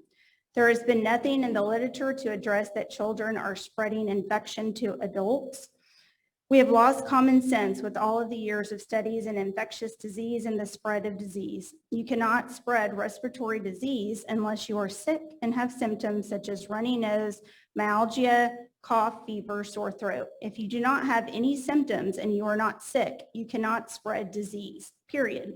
All of this is asymptomatic transmission is pseudoscience. The persons who are most at risk of contracting COVID are frontline workers who take care of sick patients who have the high-risk viral load. If schools want to improve the conditions of the employees of the district and their students, do random temperature checks and/or surveillance for children who have symptoms.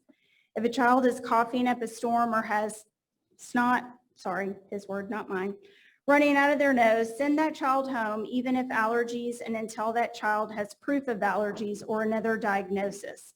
Then the parent needs to understand there are some commitments needed on both sides during this pandemic and future ones.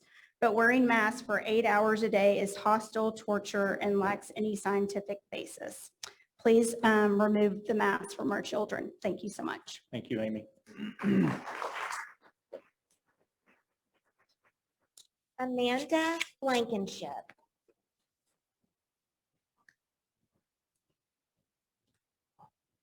I'm gonna.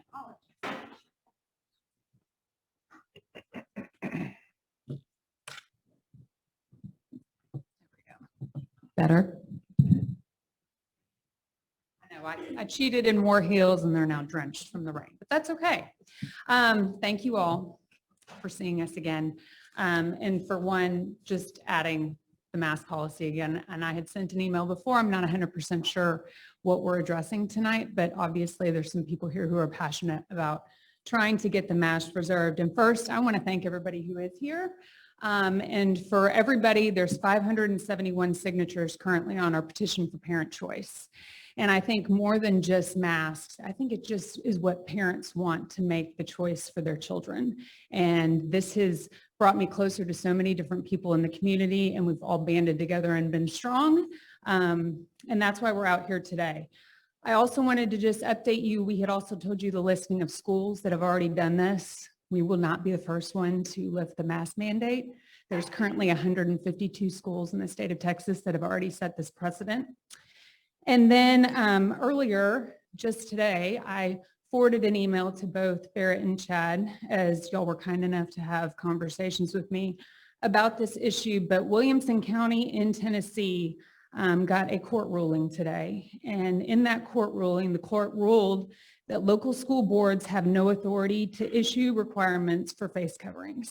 And this is in Tennessee, but this is the first precedent that's probably been set. And I think there's going to be many others that are going to follow from a court standpoint. And we just want the choice. Our kids all want the choice. And then in closing, because I don't want to take everybody's time, Trinity McWhorter, will you stand?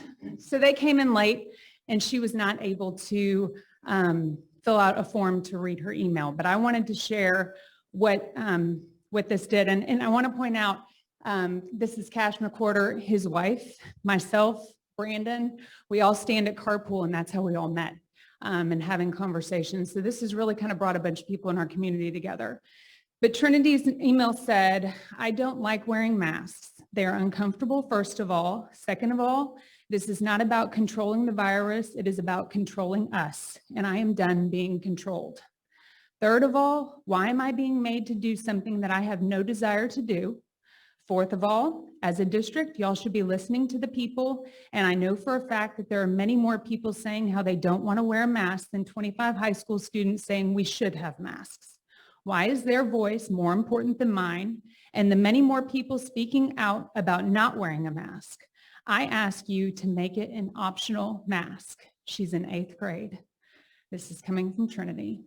So please vote tonight and let our kids go to school tomorrow without masks for the last 14 days. Please. Thank you. Thanks, Amanda.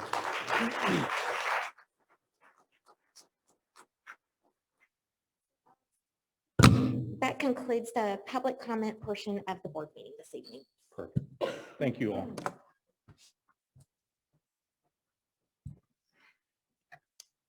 Our next item of business is our consent agenda. And I might just ask, does anyone have anything they want to pull for review? And if not, we'll need a motion. So moved. Second.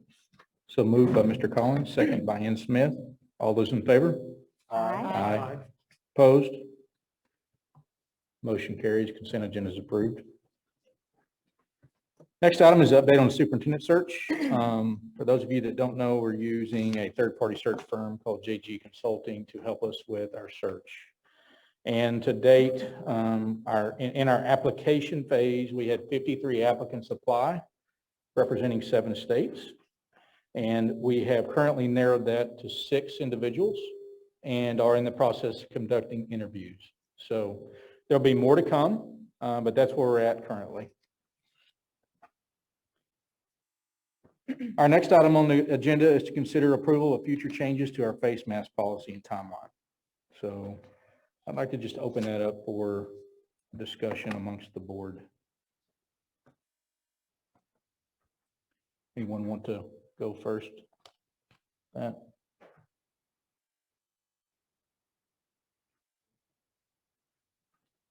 Is there an updated recommendation from the administration?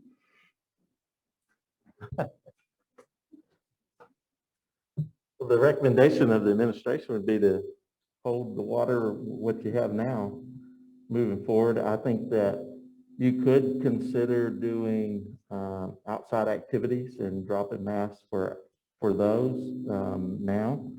My concern with doing something, I'm sorry, that mic is feeding back just a little bit.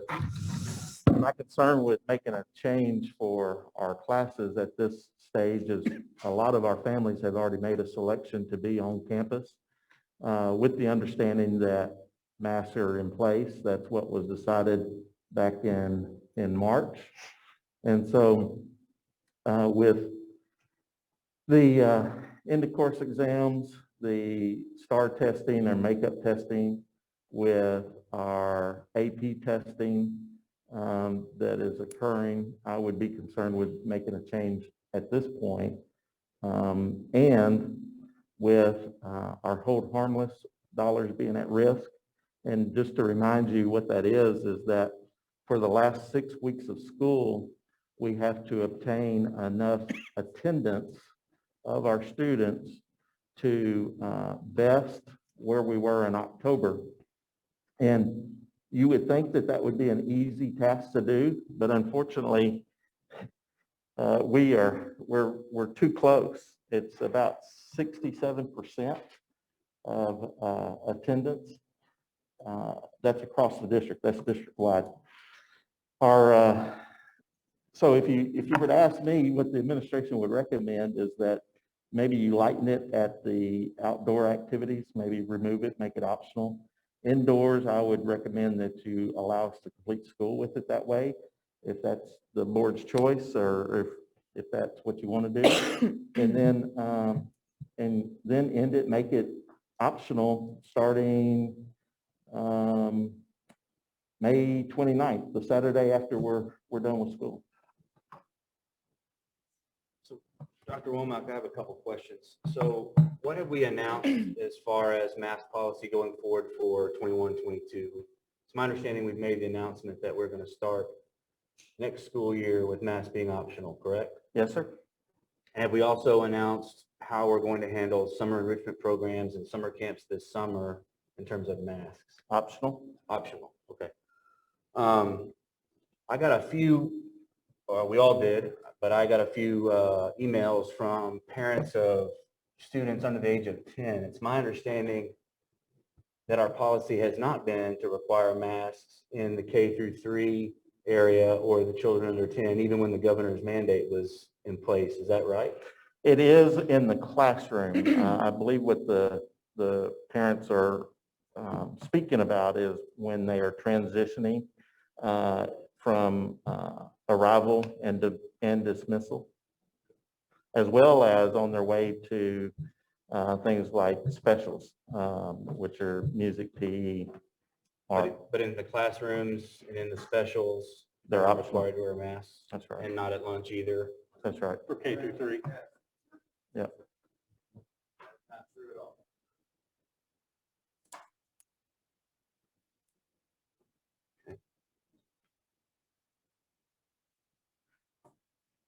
I mean, there seems to be a difference, or a difference in facts, I guess, from the community standpoint.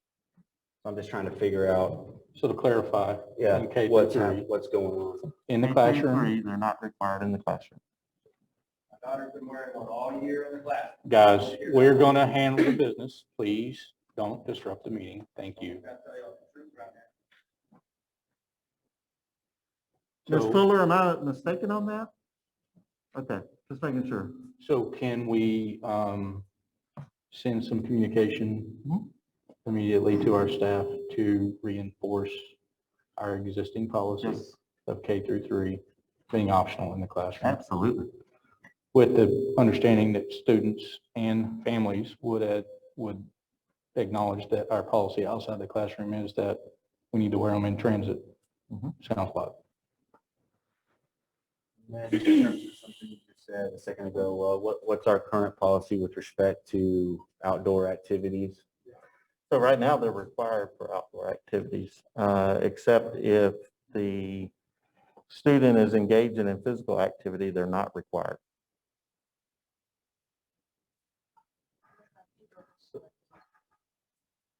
And for indoor activity, they're not required if they're engaged in physical activity.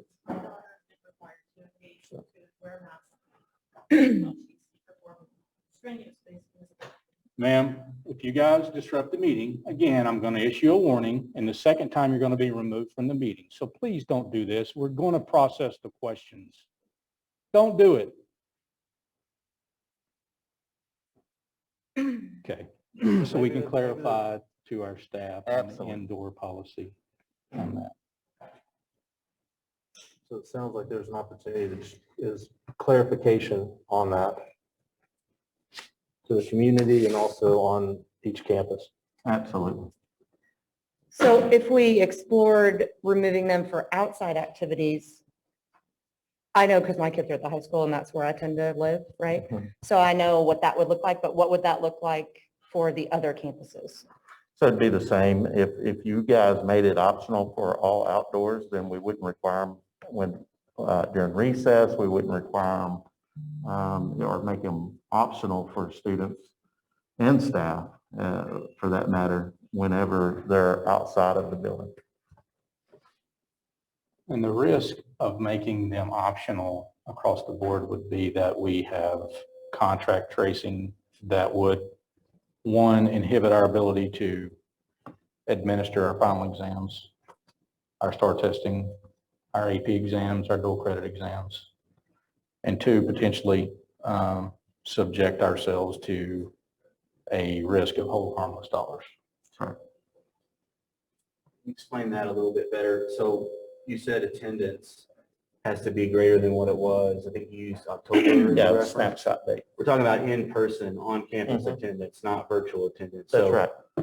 So in order for us to get the hold harmless from the funding from the state, For second semester. we have to have more in-person attendance than we did last semester. In October. And That's it correct. doesn't count people attending at home virtually. It does not. It's physically on site and attending. And if our close contact quarantine numbers increase, you're saying that might jeopardize that if they're not on campus? Yes, sir, it would jeopardize that.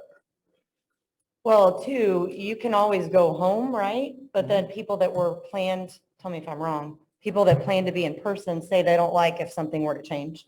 Then they would go home and then we automatically lose all that ADA, correct? We wouldn't be able to count them as. in Because we attendance plan to on have campus. them, but then they switch learning environments and then we automatically lose all those days That's from all right. those kids. So to me, that's a bit risky for 14 days. And I had another question, and maybe for Dr. Muser. So the AP exams, are they allowed to be taken virtually? The district had to choose an option a month ago, and we chose on campus because the line control was so we changed that option now. So even kids that have selected virtual attendance, they're required to come to campus to sit for those AP exams? Correct. Same thing with our STAR test. And if there are symptomatic students that are sent home, and there's additional students that are sent home for a designated period of time because of close contact tracing, they would not be able to sit for those exams if there was a coincidence of their close contact quarantine and the AP exam. Is that fair? On the AP exam, they have a makeup test outside the rigorous.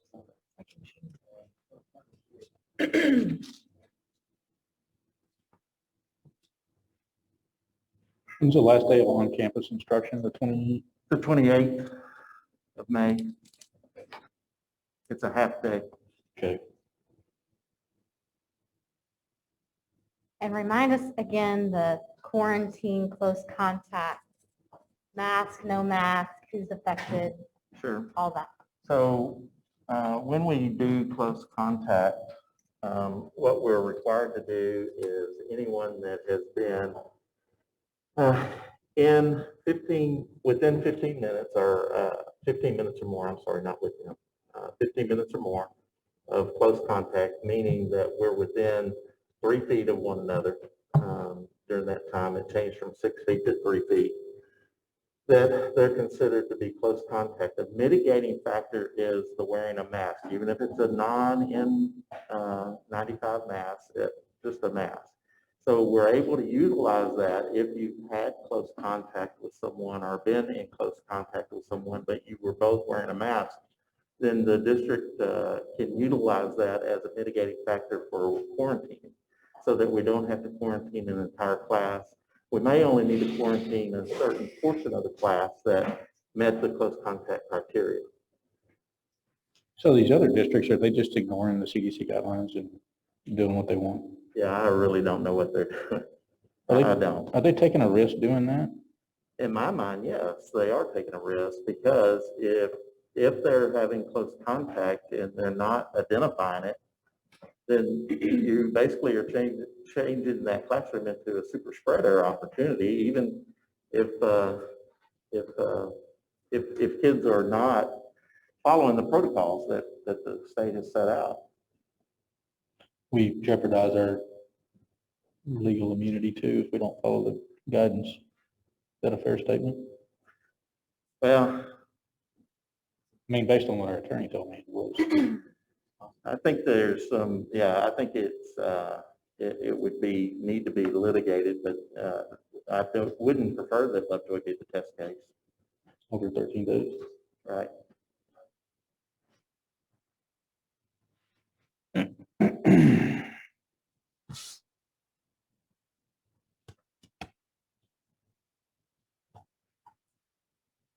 So do we have any, from all that, do we have any recommendations? If so, I'd need some type of motion. So I'll make the motion or you guys can tell me where your pulse is. I am in favor of making them optional for outdoor and then sticking it out through the 14 days. I know I'm not popular with y'all for saying that, but then starting that Saturday, so graduation, it would be optional and going forward into the summer months and back into the school year. So I can make a motion for that. I feel comfortable doing that. Feel like it's showing some progression, but yet we're not risking some of these other things that we don't want to play with, like the whole harmless. So that's. So outdoor activities. Mm-hmm. And we'll reiterate our existing policies and ask our educators, regardless of their preference, that they follow our existing policies that are already in place for these younger kids. That being that children under the age of 10 are not required to wear a mask in the classrooms. Correct. In specials, anywhere, except during transitions. Well, they would still be in choir, just due to the nature of that. But otherwise, we could make it optional. And then you could say effective May 29th, Lovejoy ISD is mask optional. That would be my motion if you want me to make it. Okay. Is there a second? I'll second that. So moved, Jeff. All in favor? Aye. Opposed? Thank you. And thank you all for your input as well.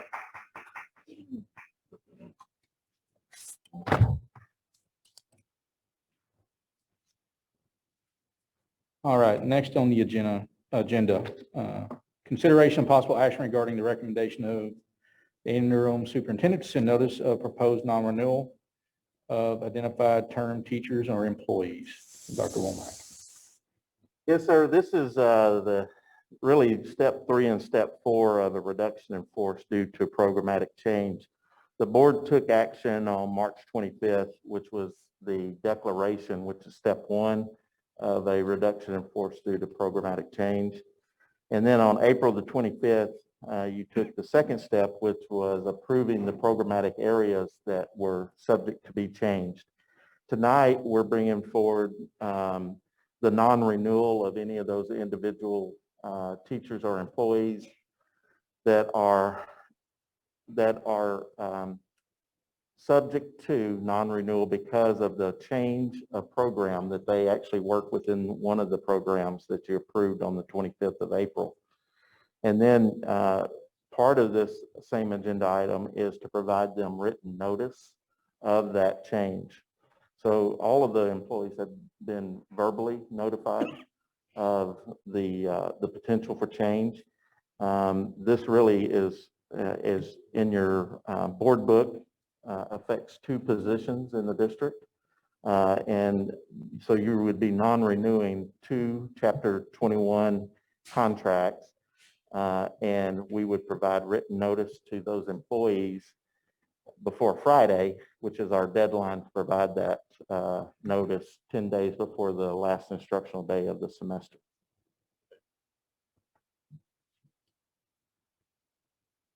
So we would need a motion to do that.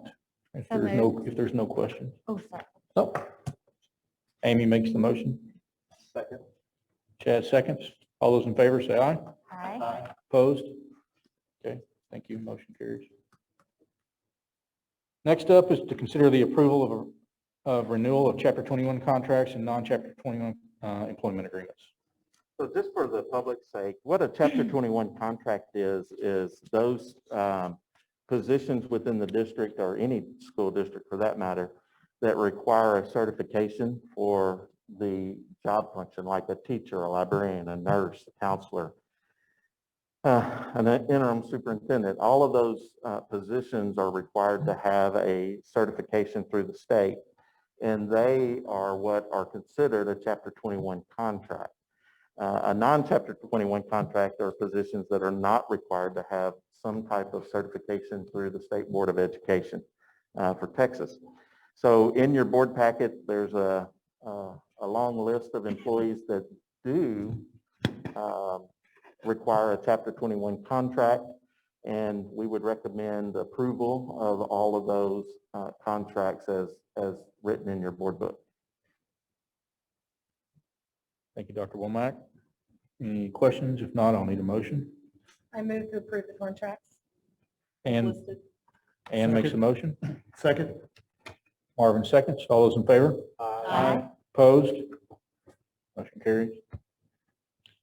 Next up is Ms. Shay Adams with a budget and legislative update.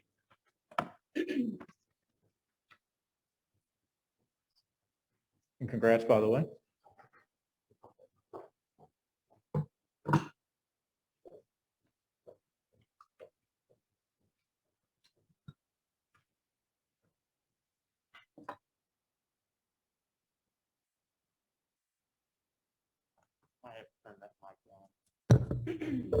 Is it on live? All right. Just wanted to give an update. There is not a lot of new information at all surrounding the budget. We have discussed that over the last 9 meetings as we'll review, but I do want to cover a few items that are for clarification based on some of the questions that we've gotten from the community and some from the board. So the first thing is surrounding the COVID relief, the update on ESSER. So that acronym stands for the Elementary and Secondary School Emergency Relief that was part of the Corona Relief Fund by the federal government. So in the summer of 2020, they released ESSER 1, so ESSER being the acronym for what I read earlier with the Elementary and Secondary School Emergency Release. That was about, let's see what the total was at. The state officials had about $1.2 billion of federal stimulus funds that was intended for ESSER 1 that would help make up the state budget shortfall for last year.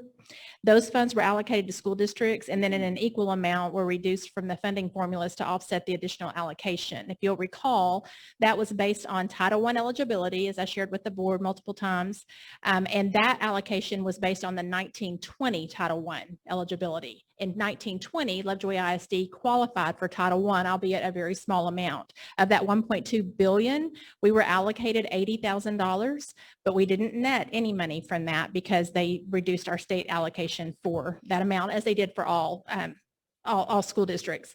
And we were just grateful that it helped the state, to be honest, at that time, because the state, the entire world was taking a hit on the economy, and our state was certainly part of that. But it is misunderstood that districts yielded money from that. That was not the case.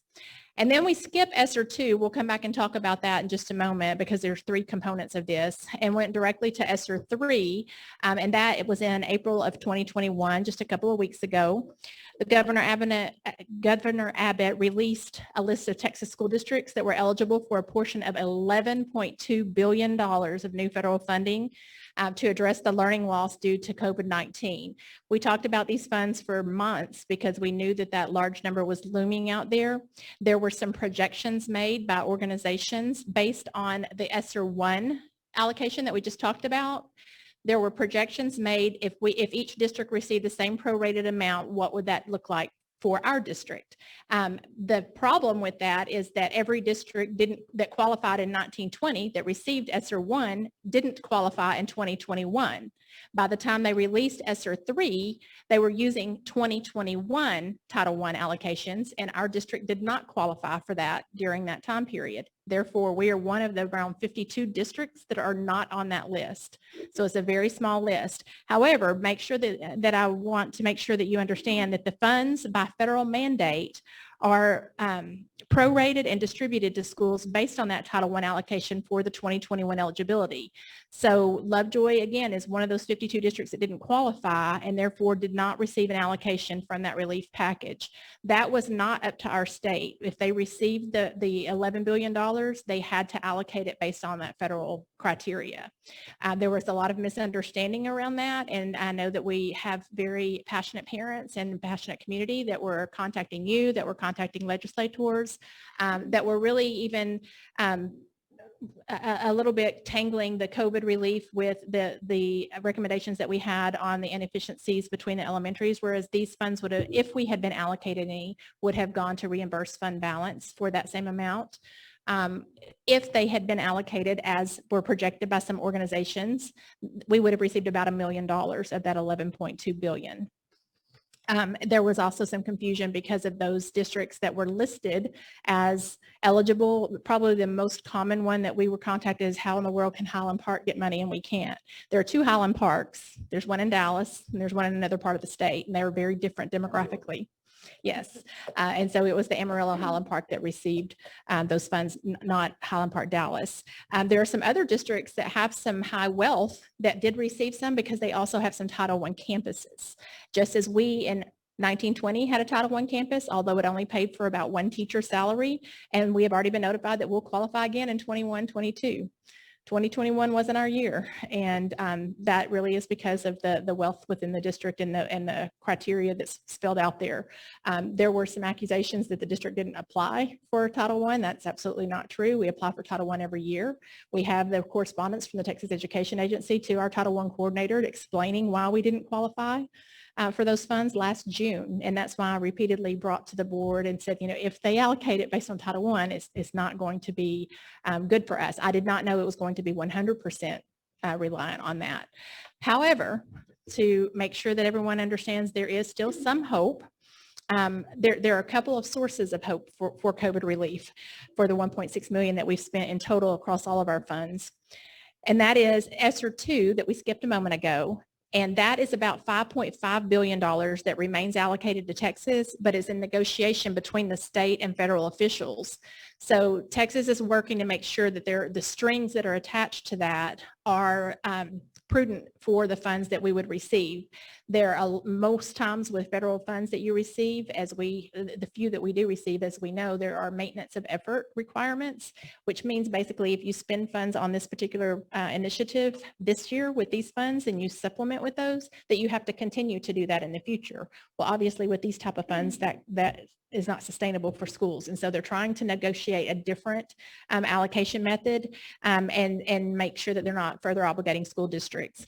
I did want to read to you, hopefully I brought my glasses, I did, because we have had correspondence and we're so grateful for Senator Angela Paxton's correspondence, and the board probably received a copy of this letter. I'm not sure that it has been published though. And so for our constituents that are here, your constituents that are here, just a section of that where she talked about the release of the $11.2 billion. This was addressed directly to Lovejoy, that ESSER 3 funds included with the American Recovery Plan are required by Congress to be allocated and distributed to Title I school districts. Under these formulas, not every school district receives funding, and many do not receive funding that will adequately reimburse the school districts for their COVID-19 expenses. This is frustrating for several school districts that I represent and also to me personally. Texas has been allocated additional federal funds through the Coronavirus Response and Relief Supplemental Appropriation, but these funds come with significant strings attached. The Texas Education Agency continues to work through these issues with the U.S. Department of Education. So that's the state and federal officials that I was referring to earlier. There is still time during the legislative session for the legislature to work through legislation and appropriations that may be used to deliver some funds over the next biennium to reimburse school districts that did not receive funding through ESSER 3 for their COVID-19 related expenses over the year. Last legislative session, the legislature passed a historic school finance bill in House Bill 3 that provided the largest single year increase in Texas funding in education in the history of the state. In the same way the full Senate came together for House Bill 3 in last session, I expect us to rally around our school districts with these funding issues, and I'm committed to representing Lovejoy ISD to secure the funds our students need. So I just wanted to share that we stay in communication with our state representatives in both the House and the Senate, and hopefully you'd receive that information before. By way of legislative update, this month, there has not been a lot of directly impactful bills to report on, but just a few that I wanted to share with you. There has been some movement in some of the virtual instruction and funding bills. There is still a lot. There's an array of different ones, and some are related to that if we provided virtual instruction, it would be through the virtual school network and would have strings attached to it and limitations on how much you could charge for that. And so that would not be financially prudent for the district. However, there are some that are also floating through. I think it was House Bill 1468 that passed with all but about 9 opposed in the House. That would allow you to provide virtual instruction for those students who chose it like we do now and still receive funding for that. None of those have passed at this time, but there's still some hope there for offering choices. However, if that were to pass, that would be a discussion the board had to have about staffing and how we would accommodate that. There has been an adjustment proposed to the instructional materials allotment, the allowable use for that, and that would include the cost of distance learning. That's kind of a new extension of those funds. Our funds are very limited in that area, but again, we're to a point where every fund always counts, but it especially does right now. There's been an adjustment to the CCMR, which is the College and Career Military Readiness, and they've added students who join the Texas National Guard to that list. We receive about $575,000 for our student success in CCMR, so it is a significant source of funding for us. And then likely, and this is just kind of the rumor mill on the street, in the House, I guess, in the Capitol, that there is a likely special session, that it's potentially going to be in October, and that is most likely when there will be more discussion around ESSER 2 and the second fund of sourcing that I mentioned earlier.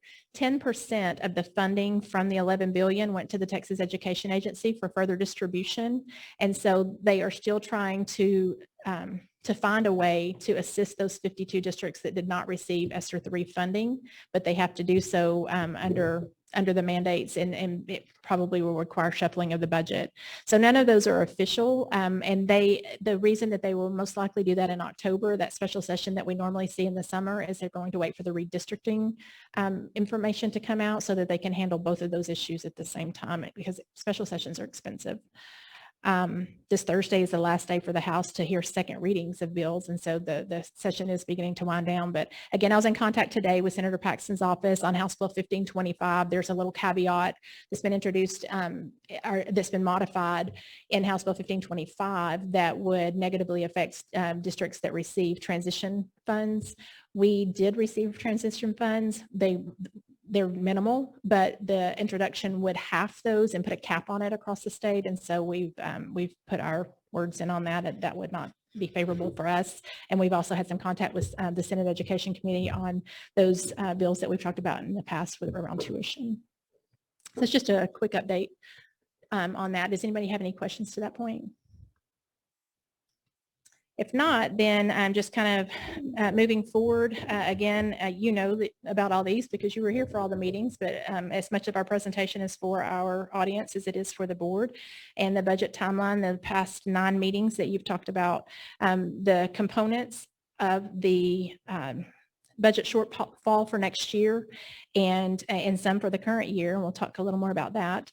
We have 3 scheduled meetings left. Tonight's one of those. We have May 24th and June 14th. I know the board has some other meetings scheduled, but not specifically around budget unless you choose to call one. It's been a very, very long 14 months, and especially the last 7 months since I began reporting this to you. So in the current year, just to kind of update you before I jump into 21-22. So the current year in 2021, we had an estimated shortfall that I reported to you back in December, in November, of $3.1 million. And I currently estimate that to be around 2.7 million, anywhere between that and 3.1 million. And the things that really contributed to that, the components of that, were the decline in enrollment and attendance funding, that we no longer receive the fast growth allotment. That's about $1 million. We had a sharp decline in local revenue sources. I'm not going to belabor any of these. We've talked about them at length. And we had significant additional COVID-related expenditures. Our ADA had in the fall had fallen to 4,030 students, which is 160 students under where we ended the previous May. And so, you know, this is the first pandemic any of us have lived through, and there were significant challenges. We've said this before, and I will say it again. Although this has been a devastating year financially, and because of some of the challenges that we've had we not had the staff for this, I'm not sure how we would have provided for our students to not have the learning losses that were not being reimbursed to close. So there's a disguised blessing in there, I suppose. But there have been some questions around why can't we nail down this number closer? You know, there's a piqued interest in school finance, and that's great. And I want to explain as much as that as I can, but it's very intricate and it's very complicated in some natures, but we're 2 months away from the year ending. And so I've had some questions, some posts and different things about, well, why can't you nail it down closer than that whenever we're within 2 months? And so I wanted to share a few pieces of that with you. First, just as an example, on April 1st of 2021, I received our final settle up for the 2019-20 school year. It takes a long time for the state to receive all the data that we report, to interpret all of that, and to issue our final number. My job is to use the interpretation of the legislation and guess at it as close as I can using our numbers with those allocations. But there are adjustments to that throughout. And so the final number came out on April the 1st for the 2019-20. And so I will continue to give you a range because I can't give you an exact dollar amount. And I kind of don't apologize for that whenever the state can't give it to me until April the 1st after a year closed in the previous June.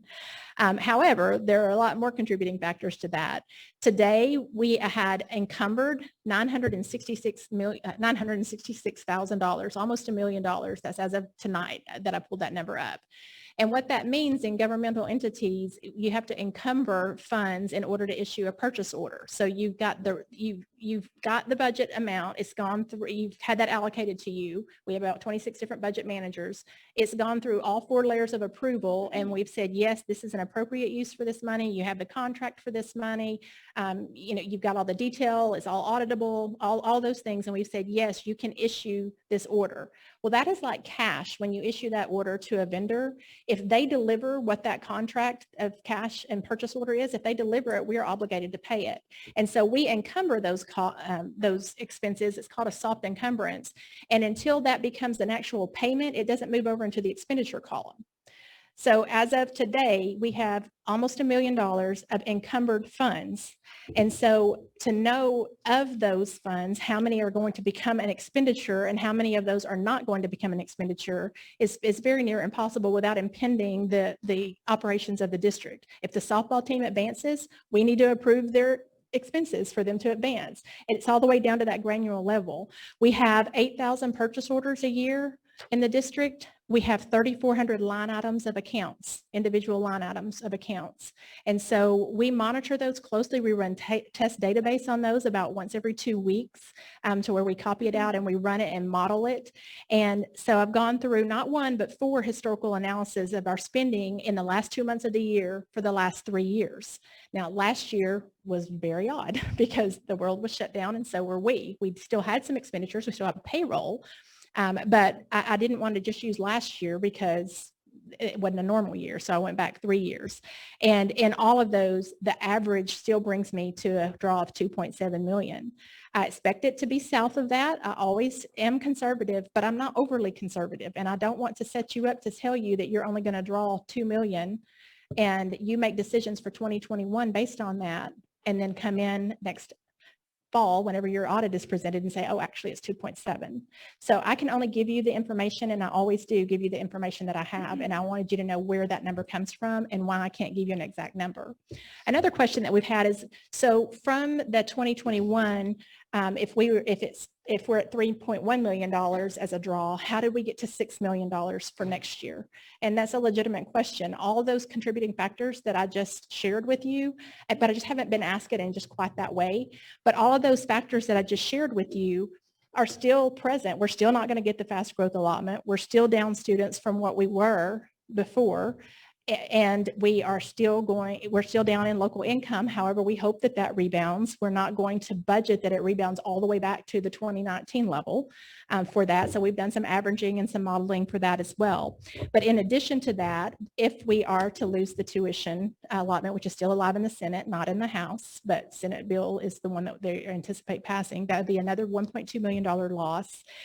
We are still rolling forward with 220 students less if we did not take transfers. And so the original $5 million number that I gave you was based on rolling forward our students, our current enrolled students, and that's where that came from. And so we only increased that by the tuition allotment. So the majority of all of the additional increase really just has to do with the district's declining enrollment, and right sizing is part of that, but it's not all of it. And so as you're very well aware. So just wanted to kind of share that with you as we get into next year's update. Another piece of data that's come in just this week, actually last week, today's Monday, so it came in last week, is the certified estimate of taxable value. This is issued by the Collin Appraisal District each year, and they are required to issue us a certified estimate of the taxable value because the certified taxable value comes at the end of July, normally by July 25th by law, because it allows time for anyone that is filing an appeal and all the appeal reviews and so forth. And so because there are about half the districts in the state of Texas are June year ends, and you have to adopt a budget, therefore, based on what your estimated tax collections and state aid are going to be, they issue us a certified estimate. We have been very fortunate in Collin County, as opposed to a lot of areas in the state, that our estimates have been really, really accurate over the years. So I just wanted to share with you a comparison from last April 30th is when they have to issue the certified taxable value. We were issued $3.08 billion with an average home value of $600,000.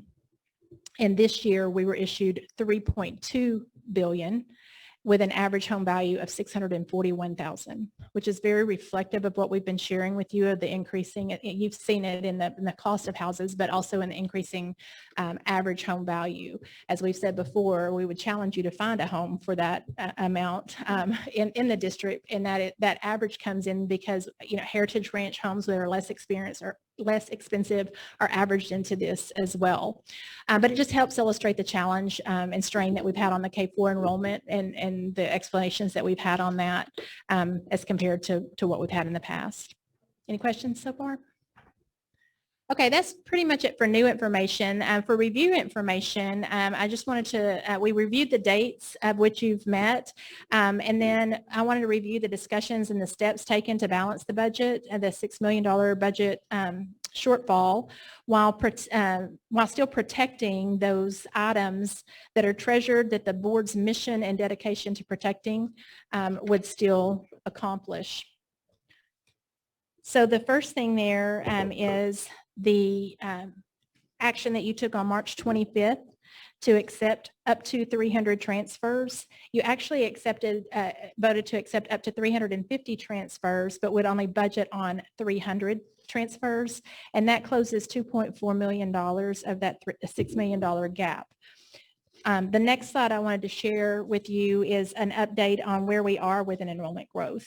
And I know that's a little small for you to see. I will get this out to you so that you can see it closer. The left side are our enrollment estimates, basically what we're budgeting from. And that is our low demography for 2021, adjusted down by 4% because that's where we're tracking for 2021.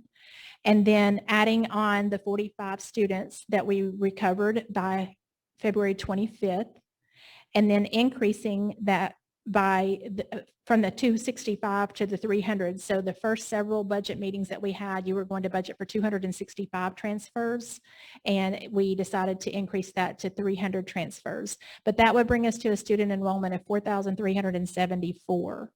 On the right side is where we are to date. And so this was as of the 7th.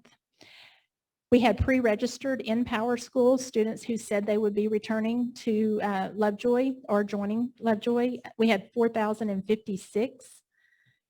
We had packets in progress, so those that indicated they were picking up a packet and plan to return it to join us, of 58. And new applications to the Lovejoy Scholars Program of 139. Those total 4,253, which would leave us about 121 that we still need to meet our revenue estimate that we need enrolled between now and next August.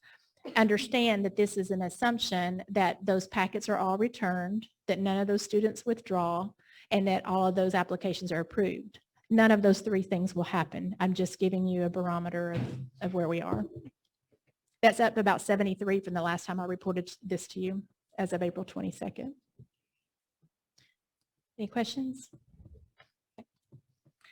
And then the next one is really easy. It's just those 44 ADA. Remember, I had 45 on the previous slide there because that's enrollment versus ADA. And so 45 students become a 44 average daily attendance. We use 97%. So those two things were already approved.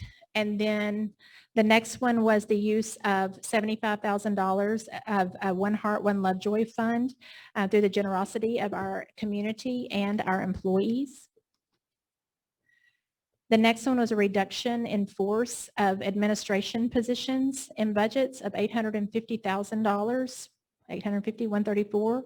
That was approved on April the 25th. It was finalized tonight through some of your board action.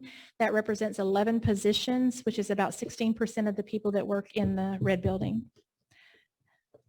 And those duties will be distributed to the remaining employees. In addition to those actions, you had reconfigured and voted on this on April 25th also, reconfigured the K-4 grade levels to 2 K-4 campuses, which really comes back to the difficult decision that you made for right sizing for the number of students that we have in those programs. And that is a savings of almost $1.3 million, in addition to library support and secondary efficiency positions of 435. All of those have to do with right sizing for the number of students that we have. And that still leaves us with empty seats for the staff that we have. And those transfers that we talked about earlier, the 121 students that we had to go, I think that's the number we had, 121 students that we had to go to meet the budget. It doesn't matter if those come as transfers or residents. And I've said before, I hope they come in residents. And if they do, that just means that's fewer transfers that we accept. But in the event that we have empty seats and we have applicants and we still leave empty, we still leave space for our residents based on demography, then that will bring us to a more efficient state. And then this is the total list of the $6 million recommendation that actually brought us to 5.98. And so you can see all those things that we reviewed there with a check beside them, but those in the red are still to be decided by the board. And they are part of the decisions that you'll have to make. I think some of those will be, well, one's on agenda tonight if you choose to take action on that. And the other two will be discussed at the May 24th meeting, Dr. Womack, correct? And then another piece of your agenda tonight is to propose a tax rate for the 21-22 school year. And so just a kind of brief calendar up there for that is the May 10th meeting today that you would propose the tax rate. And then we will publish that tax rate with a required notice. It's very prescribed by the Comptroller's Office through the Truth in Taxation Law. We will publish that on May the 23rd.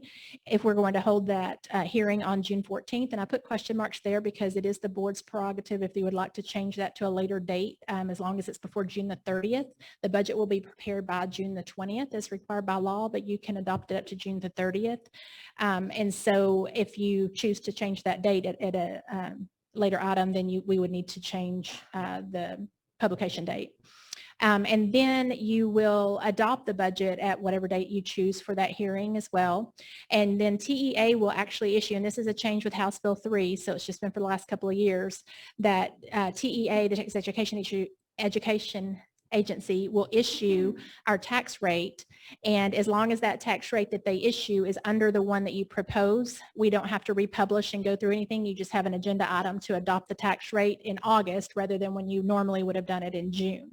If that tax rate were to come out and be in excess of what you proposed, we would need to repeat two of these pieces. You would have to propose a new rate, do a new hearing, and then adopt that tax rate in August. We right now have that slated to happen on the August 16th regular board meeting. The only thing that would adjust that would be if the agency did not issue the tax rates until too late for us to be able to adopt that. I don't anticipate that happening, but if it did, it could require a special meeting because we'll have to have that tax rate adopted before your September regular meeting. So just kind of a forewarning there. I will tell you that by the calculations that I had using previous year's certified values as a comparison to the previous year's estimated certified values, I would anticipate that our tax rate would be $1.03, about $1.38. That's doing my own calculations on it, but I would recommend that you propose $1.547, which is our current tax rate, so that you have a better chance of not having to advertise. Our budget will be built on the $1.38. There's not much difference in it, to be honest. What we don't get in local funding, they make up in state funding. There's very little variance in that.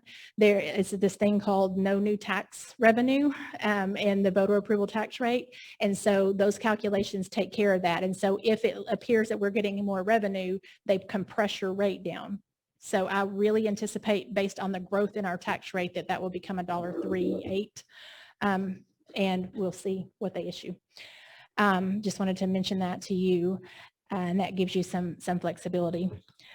So the first step in adopting the property tax rate for us is you setting the hearing date, but you also need to propose a tax rate that will be used in that hearing. So I'll stop there because this really moves to the next agenda item, but I'll just stay at the podium. Just to reiterate, the dollar. Sorry about that. And just to reconfirm, 1.0547 is our current. tax rate for this current year. That is our current maintenance and operation tax rate, also known as our general fund tax rate. It's what supports the day-to-day operations. Our total current tax rate is that plus 50 cents for our debt service. So our total tax rate, and then I'm asking you to propose, is $1.5547 is exactly as it is today. And given our operating budget shortfalls, to increase that, we'd have to go out to the voters, correct? Yes, sir. You would need to hold an additional TRE, and that would be in the fall. Okay. And by the time that you know that is successful or unsuccessful, you will We're into be another year. 5 months into the year. Yeah. Can I ask a question about that? When we had our TRE, that bumped us up, then we got compressed, correct? Yes, we were, when we had our TRE, our voters Yeah. had approved $1.17. And that's why our compressed rate even, it brings us to the $5.47. It originally took us to $6.83. And then because of the additional compression, we were down to $5.47. But we would not be that high if it had not been for our previous voter approval of the $1.17. But we cannot exceed that compressed tax rate or the assigned rate from TEA without having an additional tax ratification election. I just wanted to make sure people understood that we went back the other way. Yes. When this even comes We up. were For at the voters to we know were at that- $1.67 total tax rate. The total tax rate that's now $1.5547, that was at $1.67 before House Bill 3. So our voters approved $1.17. We were compressed to $1.05. Yes, Based on we were House first Bill 3. compressed to $1.683, and then last year compressed to $5.47. And that's Thank because of the growth in our, last year we had about 2% growth in our taxable values. So it produced more money, therefore you're allowed to collect fewer taxes. Thank you, Shay. I didn't mean to get off topic. No, that's the same topic, because I think he was stopping to get a motion for that. Yep, so we'll need a motion to adopt a tax rate. You need me to read that? That's on the screen? Yes. Okay. I make a motion to approve and adopt proposed maintenance and operation tax rate of $547 and an interest and sinking tax rate of 50 cents for a total tax rate of $1.5547 for the 2021-2022 school year. Thank you, Amy. Second. Second. Marvin seconds. All those in favor? Aye. Opposed? Thank you. Okay, and again, to reiterate, that is the proposed tax rate. You will adopt the official tax rate in August, once the maintenance and operation portion is assigned by TEA on your final certified values. Again, the 50-cent portion of that is the repayment of bonds. It will not go up. 50 cents is the maximum. The only increase in that will be increased collections because of the increase in taxable values. And so the separate item that you have tonight related to bond issue does not impact this tax rate of 50 cents, and neither of those items impact your $5.47. So before you leave the podium, one other question on that. We did some refunding of our bonds to take advantage of the current rate environment to free up our ability to service additional issued debt as well as save our taxpayers interest dollars. Can you, I know I'm putting you on the spot, but can you speak a little bit to what the picture of that refunding created? Well, we have not refunded the ones that you approved earlier in the year. We have not yet refunded those. Those are coming up in the summer, and I don't have those figures with me, so I won't try to spitball that. I was also asked by another board member kind of what our average what our average interest rate is, and it depends because we have about 11 series of bonds, and within each of those series, we have staggered portfolios. If we bought buses, they're for a shorter amount of time. If we bought technology, they're even shorter. If we bought a building, if we paid for a building or an improvement, it's for a longer amount of time. So the range is 2.02 to about 3.3% of our interest. And the reason that we refinance those and refund those is because at the time when we've issued each one of those as they were needed, if that interest rate were higher than what is available today, then we do carve out pockets of our portfolio where we refinance those bonds, and we have some that they have to qualify first. You know, there's specific qualifications, and we have some that are coming out this summer that will qualify for that had a higher interest rate of like 4.5% that we'll be able to refinance and get the savings on the length of the bond. I don't have the exact figures with me from that last proposal, but we have done that almost every year, at least every 2 years, but really every year. The board has been very aggressive about carving out and saving interest that we don't have to pay in the long term. And it was just because the interest rate wasn't available during the time that we issued and had to have the money. So we monitor that portfolio and carve out pockets of savings, which allows us to do things like what's proposed tonight. Thank you. Thank you, Shay. And then again, the June 14th regularly scheduled board meeting could be the meeting that you set for your budget hearing that is required by law. That is actually the first step in adopting the property tax rate. Well, the first step is adopting it, and then we next hold a meeting to discuss the proposed tax rate and the budget. And we publish that notice as required, along with calculations and disclosures that are required by the truth and taxation regulations. I will tell you, when they're in session, as they are right now, the official truth and taxation law release has not even come out. So we are allowed to use the preliminary 2021 truth and taxation calculations to move forward with. We'll adopt the budget on the night of the hearing, and but with the changes in House Bill 3, we will wait until the Texas Education assigns us a new tax rate. The certifications are supposed to go in on July the 25th, and they really need the certifications from across the entire state. Harris County is habitually late with that, but it affects us because under House Bill 3, there's a band of 2% that they don't want anyone's tax rate to be outside of 2% of someone else's tax rate. So they have to calculate all of that. So with that said, it could be that they were later in August issuing the tax rate, which would then impede your ability to adopt it at the August 14th meeting. And if that happens, then we'll deal with it at that time. But so that we may proceed now with the prescribed process and meet the calendar requirements, it is a recommendation of the administration that we set the date of June 14th or any other date that's designated by the board as convenient before June 30th. And you'll have to do that through motion Yeah, as well. we'll need a motion for the approval of the June 14th date for the public hearing for the 2021-2022 budget. I'd like to move to make that the official date, June 14th for that particular meeting with public hearing. Chad makes a motion. Do I have a second? Second. Mr. Wood seconds. All those in favor? Aye. Opposed? Thank you, Ms. Adams. Hey, up next is Mr. Womack to talk about the elementary zones, boundary zones.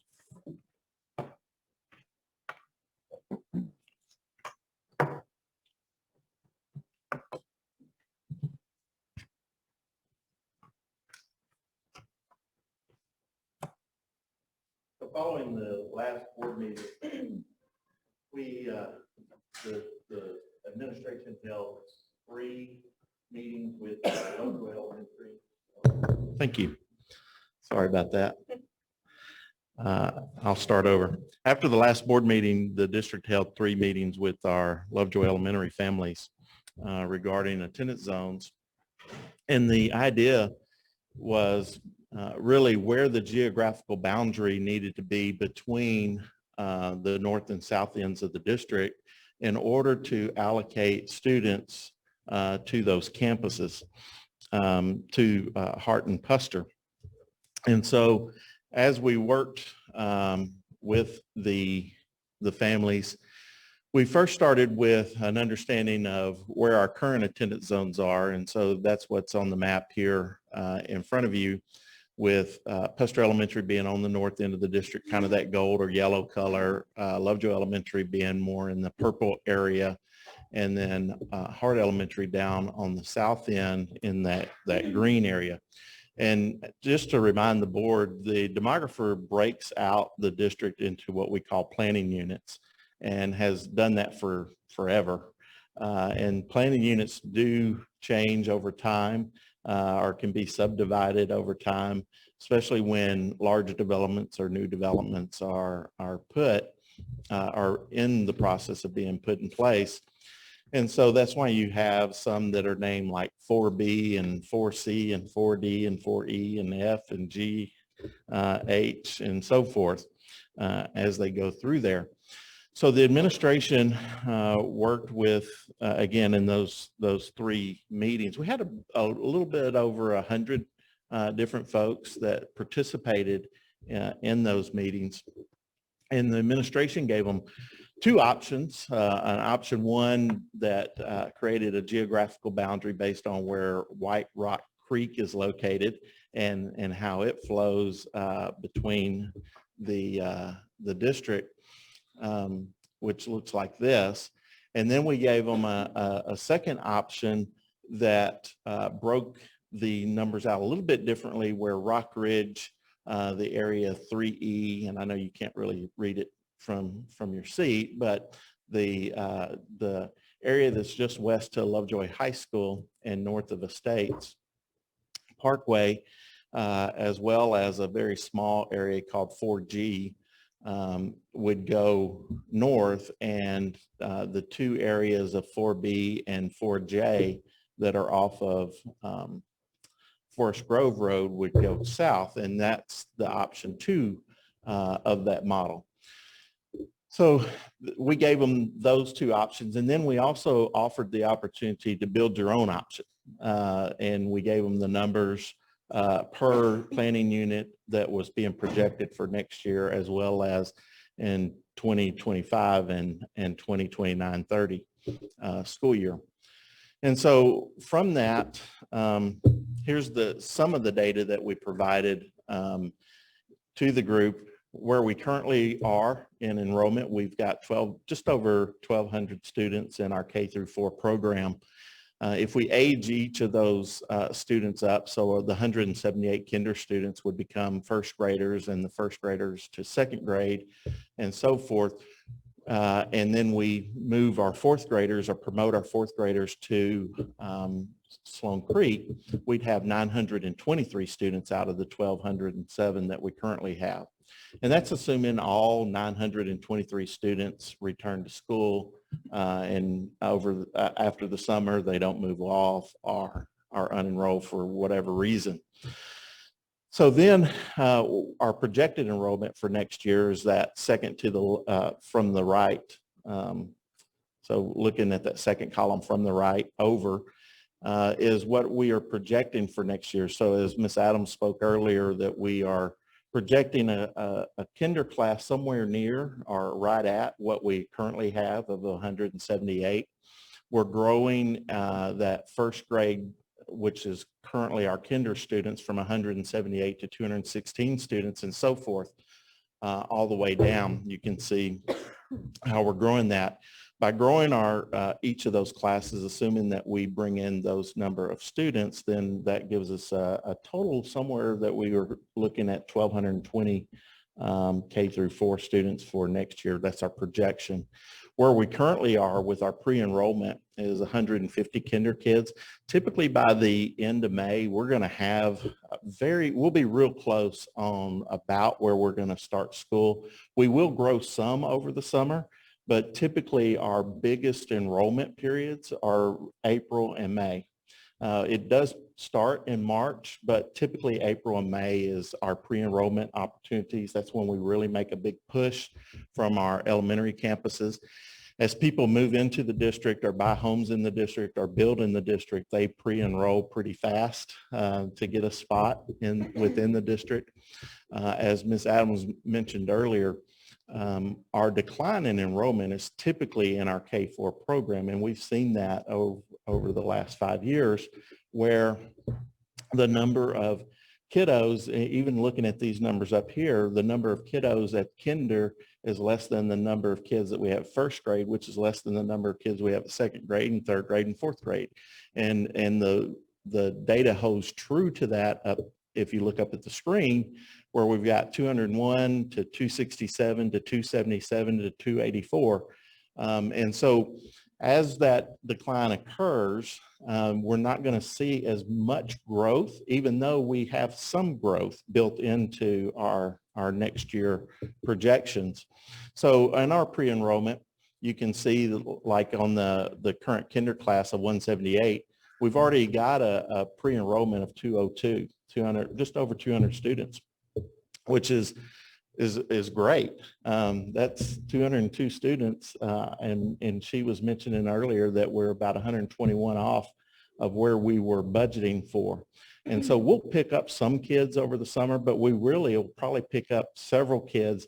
Barrett leaned over to me when Shay was presenting and said, wow, we've grown 73 kids in 2 weeks. Well, these next 2 weeks is going to be something similar. We'll see some growth in our numbers as we prepare for the end of school. More families will come forward, especially if they have elementary age students. Now, high school students and middle school students, I don't know why they always wait, but they typically wait. and they enroll like maybe a week before school starts or something like that. Not always, but it seems like they tend to wait more so than what our early grade levels are. So when, as I mentioned earlier, we took the group through looking at the areas where Lovejoy Elementary was zoned, and that is all the way from Stacy Ridge Estates to Country Brook, to Summer Hill across the street, to Wolf Creek, the areas off Forest Grove, which are 4B and 4J up there, that 4D area, which is north of Blondie June, the Lemon Tree area, which is east of the high school, and all of those small subdivisions that are off of Country Club on the right-hand side as you're traveling south along Country Club, and then the Rock Ridge area, which is the Green Meadows Estates HOA or subdivision. And so, as I mentioned, we provided two options, option one and option two. Option one puts about 658 students on projected numbers at Puster for next year. And it puts about 562 students at Hart for next year. And option two, on the other hand, really divides out the students a little bit better with 630 students at Puster and about 590 students at Hart. One of the questions that I got at all three of our meetings was regarding what is functional capacity and what does that mean? And so functional capacity is our target. That's really where we want to target as the enrollment of that campus. And if you look back at all of our demographic reports over time, you can look back and see that we've used 650 as our functional capacity for Puster Elementary. You'll see that we use 600 as our functional capacity for Lovejoy Elementary and Hart. And we do that based on the number of classrooms that we have in the facilities, and then any other ancillary anecdotal information that we have, such as whether it's on septic or sewer, can play or contribute to what a functional capacity is. Can we go higher than that functional capacity? Absolutely. We intentionally provide ourselves a little headroom so that even though we may not reach the, let's say, 650 students, we might be at 590 students, but using every classroom. And you can reach that because mathematically, when you limit to 22 students per classroom, let's say you've got 10 sections of fourth grade and 10 sections, and I'm using round numbers, 10 sections of third grade and so forth, and you only have, let's say, 18 or 19 students per section, and you multiply that out, then you've got, in this example, about 30 students, which is a whole nother classroom of empty seats that you have. And so we wouldn't actually add an 11th classroom. We would sort the kids out and put them in as they move in into those empty seats. We wouldn't add that 11th section. However, we're going to, in this scenario, if we only have 19 students per classroom, for example, then the building's going to still feel full, right? It's still going to feel like we've got, because we're using every classroom in this example. And so that's why we use that functional capacity as our target, that we want to try to hit no more than that if possible. Can we go higher? Absolutely. But we really want to stay at that number or a little less than that number. And then over time, what you'll see on option two up here is that as that decline of K-4 enrollment, it's not a sharp decline. It's a relatively small decline over time that will stay within the capacities of both of those buildings, even within the functional capacities of both of those facilities, looking outward. Now, if something occurs that if we get property values that increase even higher than what Shay was presenting earlier, then that could accelerate that decline a little bit more. If property values go the opposite direction, it might increase growth at the K-4 level versus declining enrollment. So the market still does play in terms of the enrollment or projected enrollment. It'll still have an impact on us.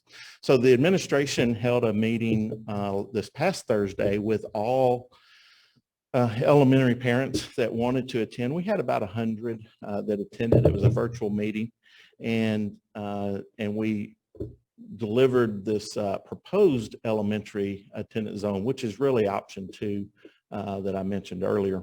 We also provided families an opportunity to give us comments or feedback based on this draft option or proposed option. And right before this meeting, I checked it just to make sure that I didn't have any additional comments, but we had 6 comments from last Thursday to today. 3 of the comments were positive. One comment was, what are you doing with staff kids that were at Lovejoy Elementary School, which we'll deal with that, and I'll explain it in just a minute. We had one that asked about in-district transfers, and so I'll address those 2 now. The first one about staff kiddos. When staff do their transfer, it's a out-of-district transfer form. They have to select 2 campuses, one of 2. And let's say that they selected Lovejoy Elementary as their first choice. They typically select either Hart or Custer as a second choice. And in this case, we'll give them their second choice as their option, unless they change it.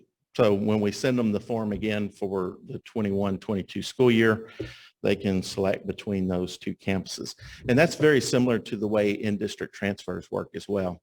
If a family like in the 4G area up there, there's 2 families in 4G. It's a really small area. And what was interesting, both of those families were represented at the same meeting. They were both there, and they both wanted to go opposite directions. And so some of the comments we had gotten were, let the people that live in 4G decide which way they go. Well, they couldn't, because each one wanted to go a different direction. And so they would be a good example of an in-district transfer, since they're both being slated in this proposed geographical boundary to go to Custer, then one of the families that wanted to go to Hart would do an in-district transfer. And we'll accept the in-district transfers and try to place them at Hart as much as possible, giving our number of seats available at Hart without exceeding the number of students that we can provide for whatever that class or grade level is. And so there's also been the question of, well, can you guarantee that I can stay at Hart if I do an in-district transfer? And my response has always been, once you get an in-district transfer, we try to leave you at the campus. I'm not aware of a time where we've reneged or pulled back on that. And the reason for that is, once you're in our numbers for that campus, you typically stay in that number. And so what I mean by that is, when I was taking the 178 kinder kids, some of those are in district transfers, and I moved them to their first grade level. We're moving them at the same campus they're already at. They're already included in that number, if you will, for first graders at that particular campus. And so once you get an in-district transfer, typically, historically, we've not ever asked someone to move out and go a different direction. We really see this a lot where over on 3B, which is Belmont and Belgrove, they are zoned and have been zoned to Custer. And they're on the backside, they're south of Stacy next to Angel Parkway. And so we typically get folks out of that group that have done an in-district transfer to Lovejoy Elementary, as long as there was space available. After we've approved an in-district transfer because there was space available, we've not ever asked one of them to go back to go to Custer. And so we'll continue that. And I know our families would like a guarantee, and I think that we might be able to get pretty close to that once we know where the numbers shake out, to making that as a choice. So on the district's website, this is actually a picture of our elementary transition page. Over on the right-hand side is the draft of this map, and it says draft attendance zone map. I'll change that depending on your vote this evening to, if you approve the recommendation of the proposed geographical boundary, we'll make that the new attendance zones. And then we will open the in-district transfer request form beginning tomorrow. We'll start collecting those, and then we'll start placing students where we have available seats at the campuses that they request. And so we'll keep that updated as we go through. And then later on tonight, you'll hear a little bit about from the two principals about the elementary transition and some of the events and planning that is occurring. And so I won't get into that at this time. So long story, but I'm bringing it to an end. The proposed elementary attendance zones are really the option 2, and it would include that all of the areas in gold or yellow up on the screen would go to the north, which includes the Rock Ridge, the 4G, the Wolf Creek, which is, I can't read it from here, and 4K, which is Summer Hill. All of those would go to Puster. And then the areas off of Forest Grove Road, just south of Forest Grove and to Blondie June, 4D and 4C would go to Hart Elementary. Questions? I have a question about the transfers. Historically, once transfers were approved, did they have to reapply each year? So each year they've had to reapply, and that might be something that we change for this particular group of kiddos so that we're not reapplying every year. They're, like I said, they're already in the number. There may not be that need to reapply every year. They will be an anomaly within the system because their address is going to show that they don't belong at the campus they're at. But I think we can make do with those. Second question, when you open up the ability to transfer, is this a first come, first serve is how you're thinking about it on the placement?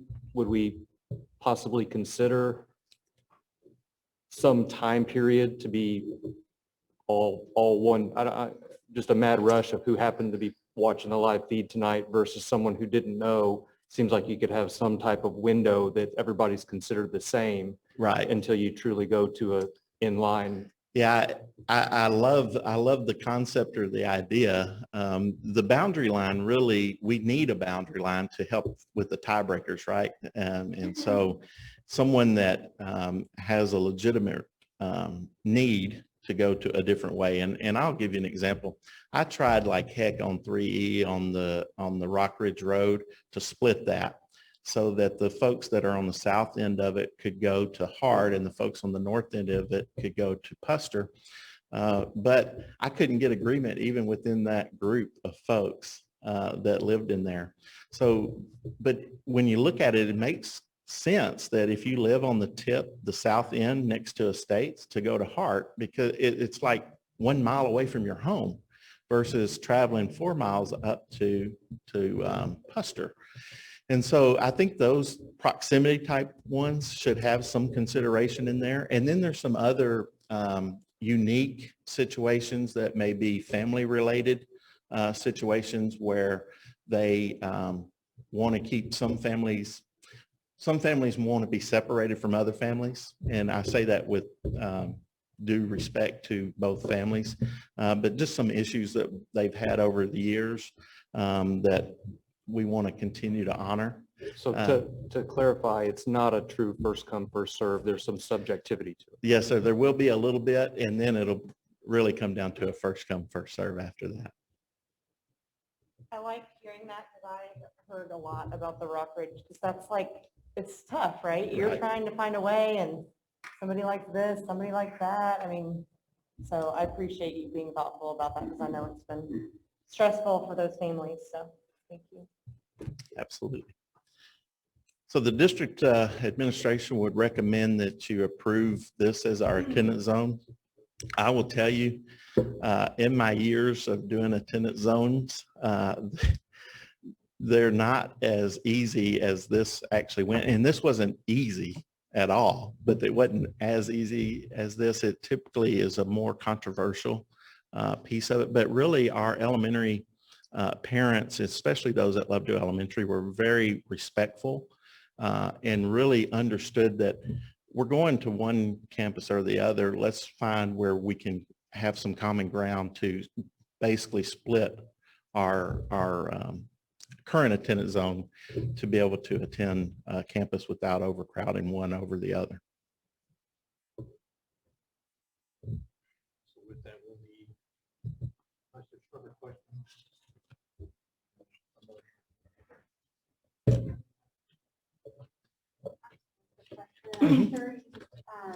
Analyze all the transportation this is gonna involve, and is this boundary more optimal for transportation? So that's a great question, and I appreciate you bringing that up because I did want to, it's one of my notes on here that I failed to mention. However, I do have a transportation update later that I could have picked it up then.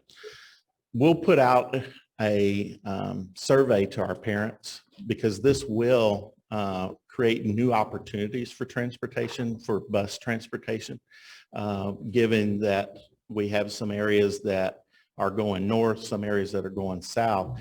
And until we know who wants transportation, it'll be very difficult for us to determine how that will go, like what time the bus is going to pick me up. Those are the difficult questions that we can't answer until we know approximately how many kids we're going to have and where do they live in there. So we'll put out a survey starting this week. If it doesn't go out tomorrow, it'll go out Wednesday. And we'll run that through till the right before the 24th meeting. And so we'll have those results available then on about how many we're thinking, so that when you decide to set a fee structure for transportation, it'll give you some data about the approximate number of riders that we anticipate based on the survey. Then we'll ask families after that to commit, but once they know what the fee, if there is a fee, I'm assuming there would be, but once they know what the fee is, then we'll ask them to commit to a transportation. Once we can tell them what the fee might be or is, and then we'll build our routes based on that.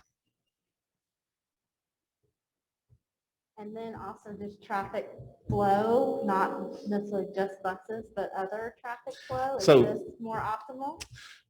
Neither one are optimal, to be real candid about it. You're going to have traveling up and down Country Club when you only have that one route to go, whether you go south or go north, it's going to be congested. And that's a good question, Amy, because I think some people might think that the school district or the school board has some authority or availability to request that traffic lights be placed. You don't. You can request it all you want, but it's not going to happen until TxDOT decides that they want it to happen. Sometimes our municipalities have a little bit more weight with TxDOT than the school board does.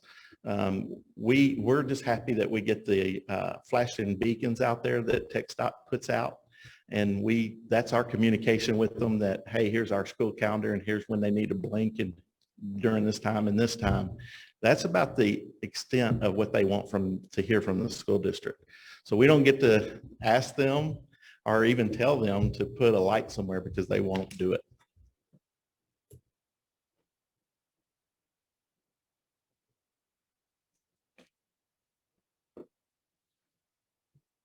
Any other questions?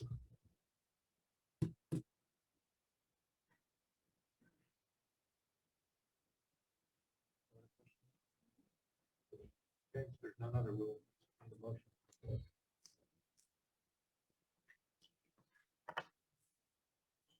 I move we approve the elementary attendance zone boundary changes as Dr. Wilmot presented. Have a motion, have a second. Second. Mark, second. All in favor? Aye. Opposed? you, Dr. Womack. All right, I'm going to introduce Chris. next item on the agenda is our approval of our bond project.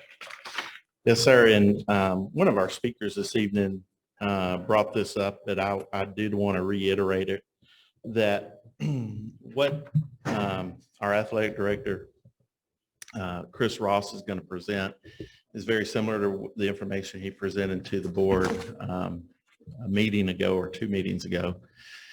And it has no impact on the maintenance and operation of the district in terms of the improvements to these facilities.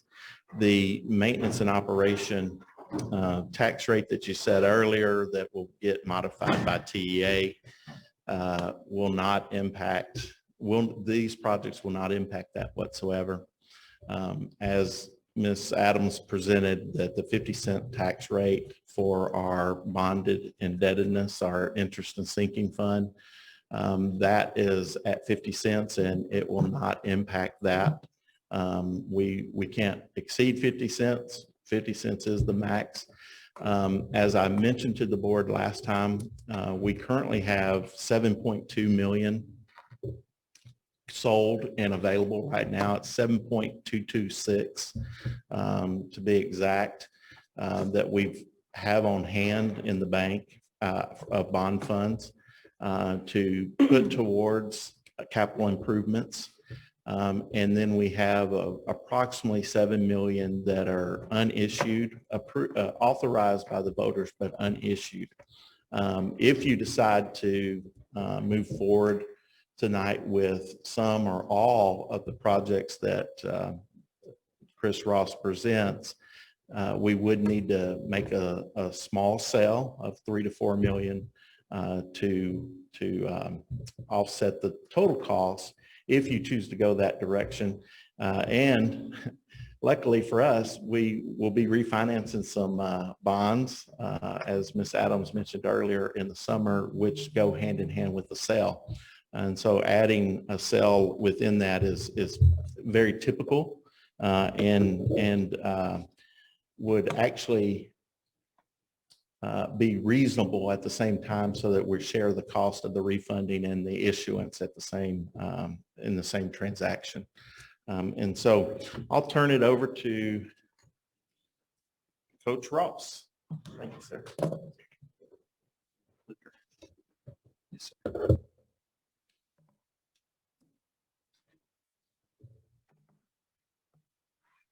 Okay, I'm going to go ahead and get this going. Here's this, right here's the scope of the athletic improvements that we discussed in, the last time I was at a board meeting. And you can see right here in your packet, you have the exact same information. We'll start with the baseball, softball improvements, multi-purpose practice fields, turf replacements, and track repair and repainting. Then I've bundled project savings. If we do all of the turf fields together, then there will be a cost savings for the district for that. LED lighting updates and upgrades, a branding stipend, insurance and equipment replacements. And on this, because of the damage from the flooding caused by the freeze, we're going to have to replace the flooring in our multipurpose indoor building and the weight equipment. That's going to happen. So we do have some cost savings there from the insurance company. Of course, when they replace those things, they're not going to give you what it's worth now. So we're going to have to kick in a little bit to get the same quality that we would want our kids to have.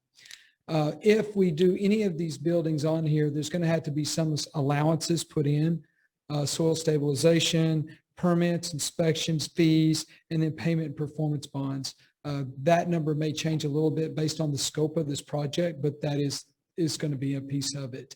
And then contingency is built in. And I think Dr. Womack had spoken to this being at basically 1%. And that obviously could change a little bit based on the scope of this project. So getting to baseball and softball, so you get an idea of just the scope of this piece of it. We've got, this would include baseball and softball turf, This would be the baseball, softball stadium, LED lighting improvements, press boxes for both, scoreboard improvements, streaming and broadcasting systems for both. You know, so pretty much everything but touching the stands is what we're looking at. And, you know, I'm going to go ahead and go to the pictures here. You think, okay, why are we doing these things? This isn't to make us a Cadillac. It's really just to bring us up to the standard of the people that we compete against for our kids in our community. You know, when we get into again, we talked a little bit about our athletic facilities. For many people, the only thing they ever see with Lovejoy ISD and Lovejoy High School is just that, the athletic facilities. Right now, that is really the front porch of our school. Many of you here saw, you know, we have champions in everything that we're doing. And I think we all want to have facilities that would model those expectations that we have for our programs. You know, right now, we look at our current baseball press box. You can see what we have right now really doesn't meet what the needs of this program and what we're looking for. Underneath it, you can see kind of what we have priced out. That is a very standard press box in this area. That one right there is Hellas has made that. You can find that pretty much anywhere in Collin County that you go. I want everybody to understand these are not the Cadillac, the best. This is more just the standard of these facilities now in this area.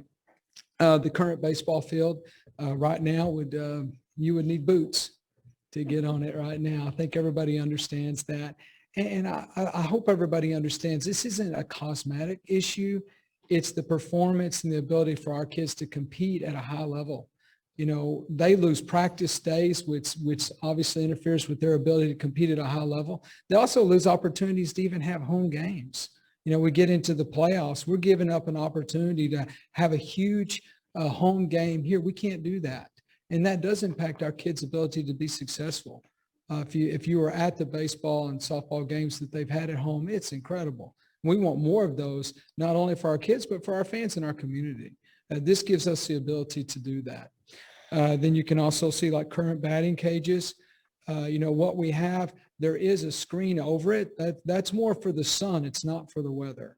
So when we get into these opportunities like right now, we have nowhere really to practice. We can go into the indoor to a degree, and it's good, but it's not enough for what we would need for our baseball and softball programs.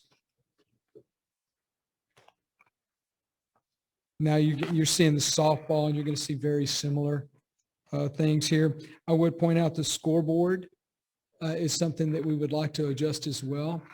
If y'all have been at the games, it can be very difficult, you know, at the baseball stadium. I can't see it. That's my own problem, but I have to have somebody tell me the score. This would be the one you're looking at here. I think if any of you were at the McKinney-Boyd game, this is exactly the one the McKinney-Boyd had. It's 36 feet, 3-post design. It looks fantastic. It's very functional. And that would definitely would be a new standard for us.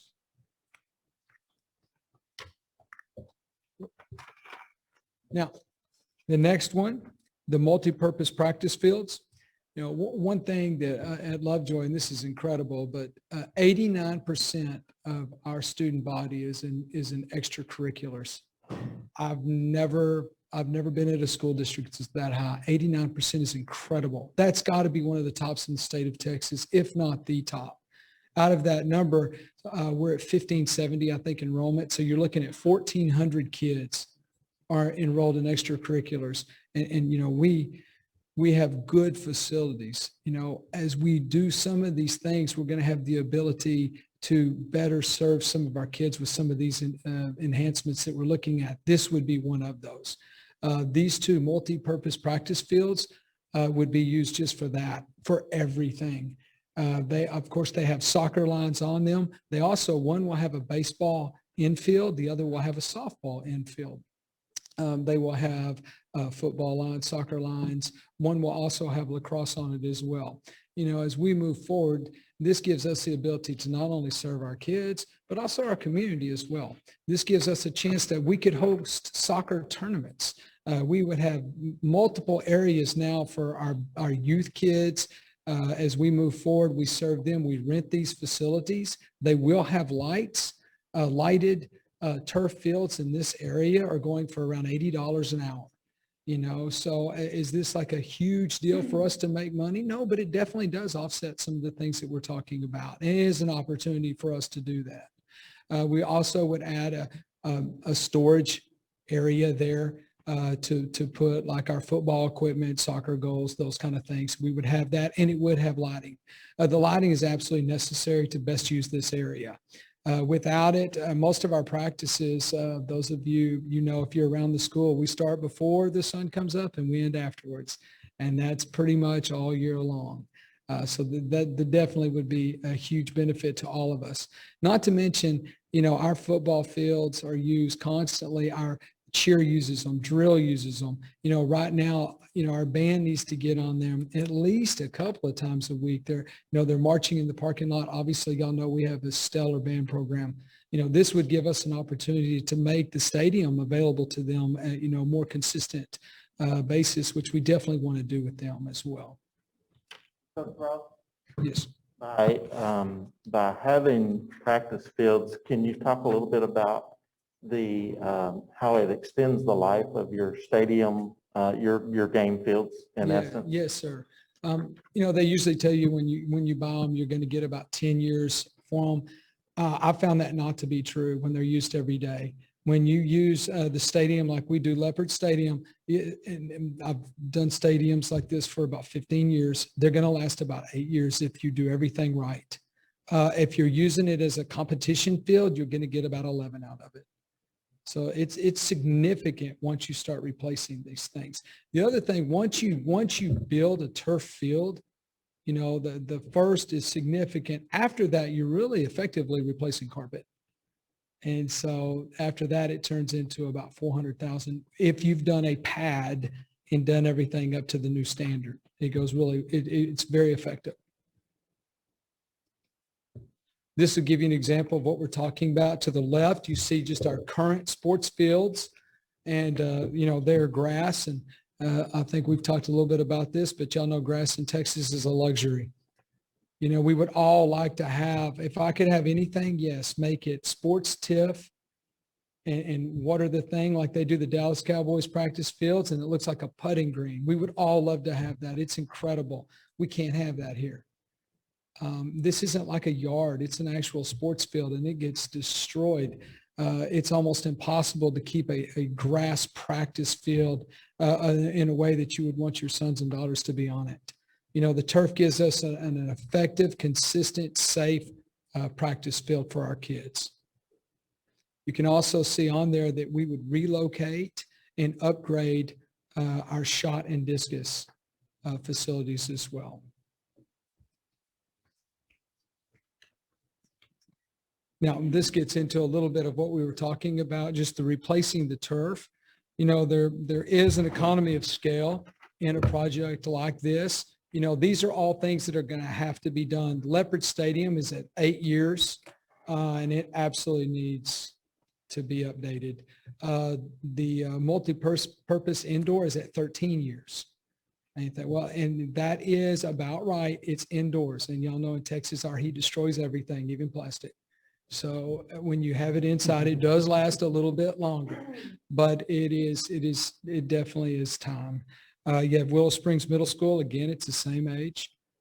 So these are things that they need to be done now. If they're done at the same time, there's a savings to the district. If we push it back, a year, but it is to the point now we need this done. Repair and repaint the track. It is also 8 years old, going on 9. There are minor repairs that need to be made, but the painting will make this, and what they would do right now actually will make the track last much longer than if we don't do these things now and stay ahead of it. And Coach, the exchange zones on the track have changed in UIL? Yes, sir. We're going to have to make those changes. So we might as well go in and just revamp and touch it while they're there. This is the economy of scale that we talked about, and just going through our bid process and touching base with Hellas. We're looking at around $190,000 cost savings to the district if we will just do this now. and do it all together.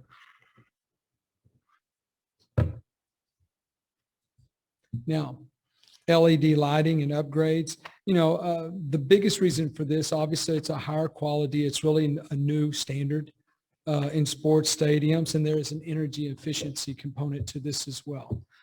Through the lifetime, the company is telling us that you're going to save about, they said $102,000 would be the savings for this, just through the efficiency component of the new lighting. Not to mention, neighbors will certainly appreciate it, because something about the new LED lights, the spillage of the light, it's incredible. It's almost a zero. You can be off of it. It looks like it's glowing. It's a really neat deal. We did this at a project where I previously was at. It was very impressive. So that is something that we're coming to you as well. The multi-purpose indoor, you can see the difference between what the future, that's Melissa's indoor as compared to our current indoor lighting. Not only does it obviously enhance the ability for the kids to see, and the safety component of this, when you have baseballs and softballs and volleyballs and everything, I mean, you name it, it's going on in there. That's incredible. But the other thing of it is we would reconfigure the lighting. Because of the efficiency of these lights, there would be fewer of them.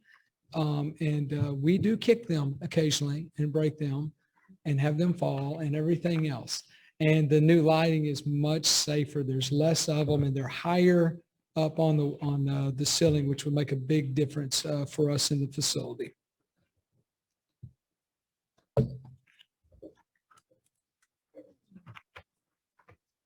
Now, branding and insurance replacements, I touched on this briefly.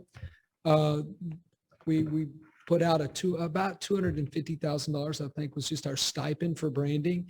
I will say this on that branding, that's including the multipurpose indoor, the outside of the indoor, Leopard Stadium, the baseball, softball, as well as their locker rooms. I think that's it. So pretty much everything besides our two gyms. But even then, there's a little bit there for the scoring table would be included in that as well. And then the insurance equipment replacements, specifically, we're talking about flooring and weight equipment. Okay, in this, we're going to have to buy new weight equipment. The stuff that we currently have in there is between 13 and 16 years old, depending on what it does. We couldn't even replace that if we wanted to. They don't make it anymore. When they bought it, it's great, very functional, but the standard is absolutely changed. Again, what we're asking for in the weight room is not a Cadillac. It's just to meet the standards of the people that we compete against every day. We would also like to do this in our other weight room that's in the gym area, so that all of our student athletes have the exact same equipment, the highest quality that we can put in front of them. So you get an idea right here. Our current branding and insurance, let me see here, right here, branding and insurance replacements, you get kind of a general idea of just opportunities to brighten up our place and make it something that we can all be proud of it. At the very top, you can see we have all the areas around the baseball, softball stands, and then there at the bottom would be kind of an example of some things that we could do around all of our stadium areas, whether it be Leopard Stadium for football and soccer and our band, or it could be at the baseball, softball, track area. You can see on the other one, our current locker room. And what we would like to do is continue the flooring that we're putting in the hallway and really just match the same standard that we have in our gym areas as well. It's the exact same flooring. And then this flooring would go into the multipurpose indoor, but then we would also put this in the baseball, softball, and track area as well. So really just, basically establishing that as our standard. We'd have the logo on the floor. It looks terrific. And it is really high standard. You can see on the weight room, we would also do that. We have to replace that flooring as well. So we would just be going back in and putting the new industry standard in there as well. Here we give you some ideas on branding. You can see the current front of our indoor facility. We don't have anything that says Lovejoy Athletics, Lovejoy Leopards, and we all want to change that. I think we're all very proud of not only our community, but our school. and we want to have it everywhere, what our kids are accomplishing. You get an idea of kind of what that could look like underneath that. That's Colleyville Heritage. They just redid that, did a phenomenal job with it. You can see kind of the current hallway.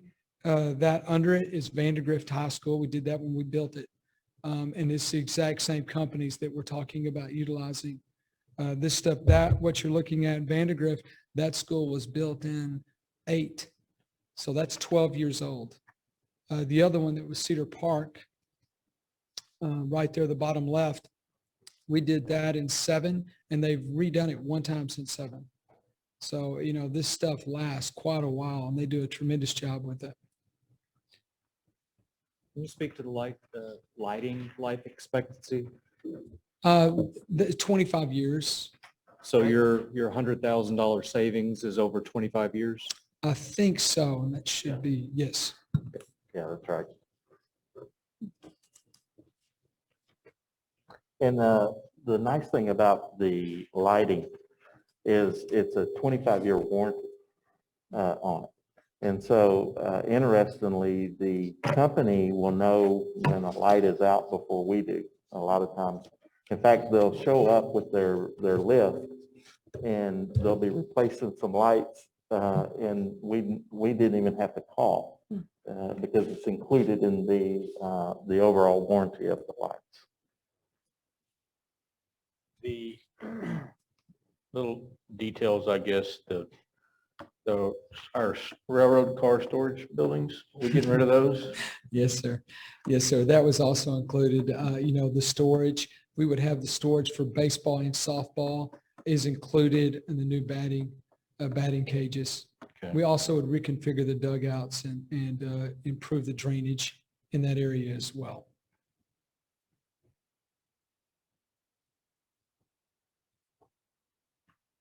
And on that insurance replacement, so as Coach mentioned earlier that it's the depreciated value that we get, just to replace the weight equipment in that weight room the district would have to kick in some amount of dollars just to replace with what we've got. And so by investing just a slight more,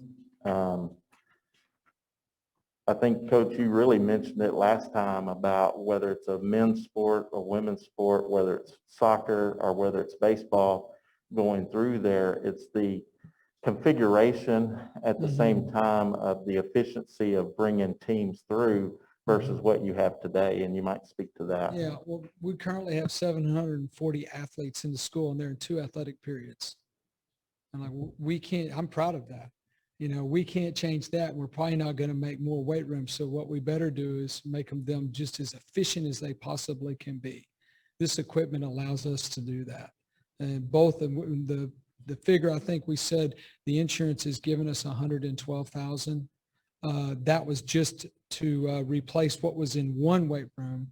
We're looking at spending around $290,000. That's for both of them to bring them up really to a new standard. This helps us meet the needs of every program. That really does touch 740 kids. They're all at some point in that weight room at varying degrees. And we absolutely want them to do that. The strength and conditioning aspect, and in all of our athletic programs right now is gigantic, much more. It's much bigger than it was when we played. It really affects their ability not only to just be successful, but then there's the safety piece of it as well. We also, in that figure, put an opportunity to look at new technology that could help us in there as well. So the training staff and that those trainers, athletic trainers, have had some technology that's helped out, but is there anything in here that helps out with any of that, or is that separate? now we basically just put a small contingency in there to look at that. Okay. One thing that we use the TVs, we use iPads at the racks. We do some of the things we also use in software. And experimenting with different programs to help us in keeping up. Like our kids right now carry their phone in there, and everything on the phone is what they're doing. They know exactly what they're doing percentage wise. We want to do more of that through the TV. So we are looking at some of those things so that we can show all of the head coaches how to do that. They walk in, it's all set up and ready to go.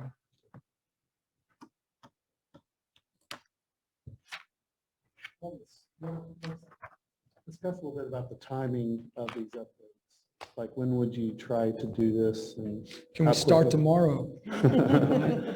How long will it take, you know? that kind of Yeah, thing? the lead time, they'll tell you a lead time on a turf field is 45 days. I found that to be about right, weather permitting. 60s would be longish. We would need to start on Leopard Stadium immediately, or as soon as we possibly could. You're looking at really what are your next seasons. You've got football is kicking off. We're practicing second Monday in August is our first official practice coming back. So that would be one that would have to start. After that, we could tier them pretty much. I don't know. It depends on how many crews they would bring in as well, how many fields they could, because they could be doing that one is the same time that they're doing maybe one of the baseball and or softball. That depends on how many they would do. The lighting, I don't know. I can't speak effectively to the lighting. The flooring, we can have that ordered, and I think they said that can be they can be working on it in 6 weeks. So, because there is a lead time to get it all, and I feel pretty good about that. Well, maybe more on the lines of when you maybe want everything to be completed. As soon as possible. Well, yeah. I know what you're saying. Yeah, I guess the thing about the stadium, the lighting, all of these things absolutely can be done, and we can have them before we start our first season, which is football. We can do this. The baseball, softball component of it, really it works out well for our kids because, we'll push that back a little bit so they're getting to use their facility a little bit in the summer, and then they'll start it and start making some of the adjustments as well. There is a time factor in this. There's no doubt. Question about the turf. So you have 1.76 million, which is basically maintenance of our current existing turf and track as far as what's needed based on its current life. With these new projects that we're contemplating, 8 to 10 years from now, there's going to be another line item like this plus several new facilities, right? So we're by doing this, we'd be locking ourselves into double this number 8 to 10 years from now. Again, is that the right way of thinking about it? No, sir. It doesn't cost that much to re-turf a field. It costs that much to build it. Is that what you're talking about? So I'm looking at replace the turf at Leopard Stadium, the multipurpose indoor in Willow Springs, and the repainting the track. So those are existing turf facilities right now. That's about 1.76 million. I see what you're saying. So there's going to be future maintenance again, but we're just making that much bigger by having additional turf, baseball, softball, practice fields, et cetera, right? Yeah, you could absolutely just leave it grass. But it's planning for that and knowing what money's left. Yes, sir. Within the bonds. So. Yes, sir. I would say this, that that number also includes adding a pad.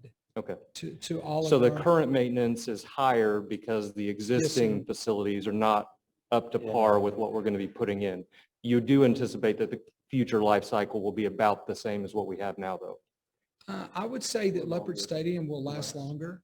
Because of the less use? It absolutely will, sir. You said 11 years on a competition field if you're not putting extra traffic on it like we do today. Right. Yes, sir. Will the practice fields have the same quality of pad? Am I asking the Yes, right sir. question? Absolutely, Okay. they will. And to his point, that would be an additional cost that you would be factoring in because On now the front there are two more fields, but they're also, again, we have 740 kids in athletics and we have really one outside turf field that we have to use. And that's not even counting our band, the cheer, the drill, the other people that need and want access to that field as well. Coach Ross, did you say weight rooms plural? Yes, sir. So it's the field house and? Yes, sir. It's both weight rooms. Okay. There'll be, we want one standard for all of our kids. Because it's my understanding basketball and volleyball use a different weight room. Yes, sir. Okay, but Mhm. that's included in this. It is. Okay. Mhm. It's all exactly the same equipment. Okay.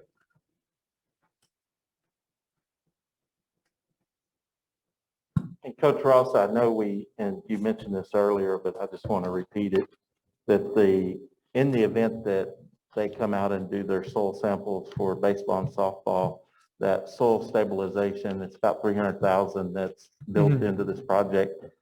If it's not needed, then we keep that money, right? We're not going to be paying them. Yes, sir. If you look at the allowances and the contingency, they're both really contingency. There's some of this we're going to get back. So the soil stabilization is $300,000, and that is on their estimate high. But you people that build in Collin County, we all know, you never know. So we have that, and then we factored in 95,000. So you're looking at, almost $400,000 in contingencies on that. The permits, inspections, fees, that's going to happen. Depending on the size of this project, that could change a little bit.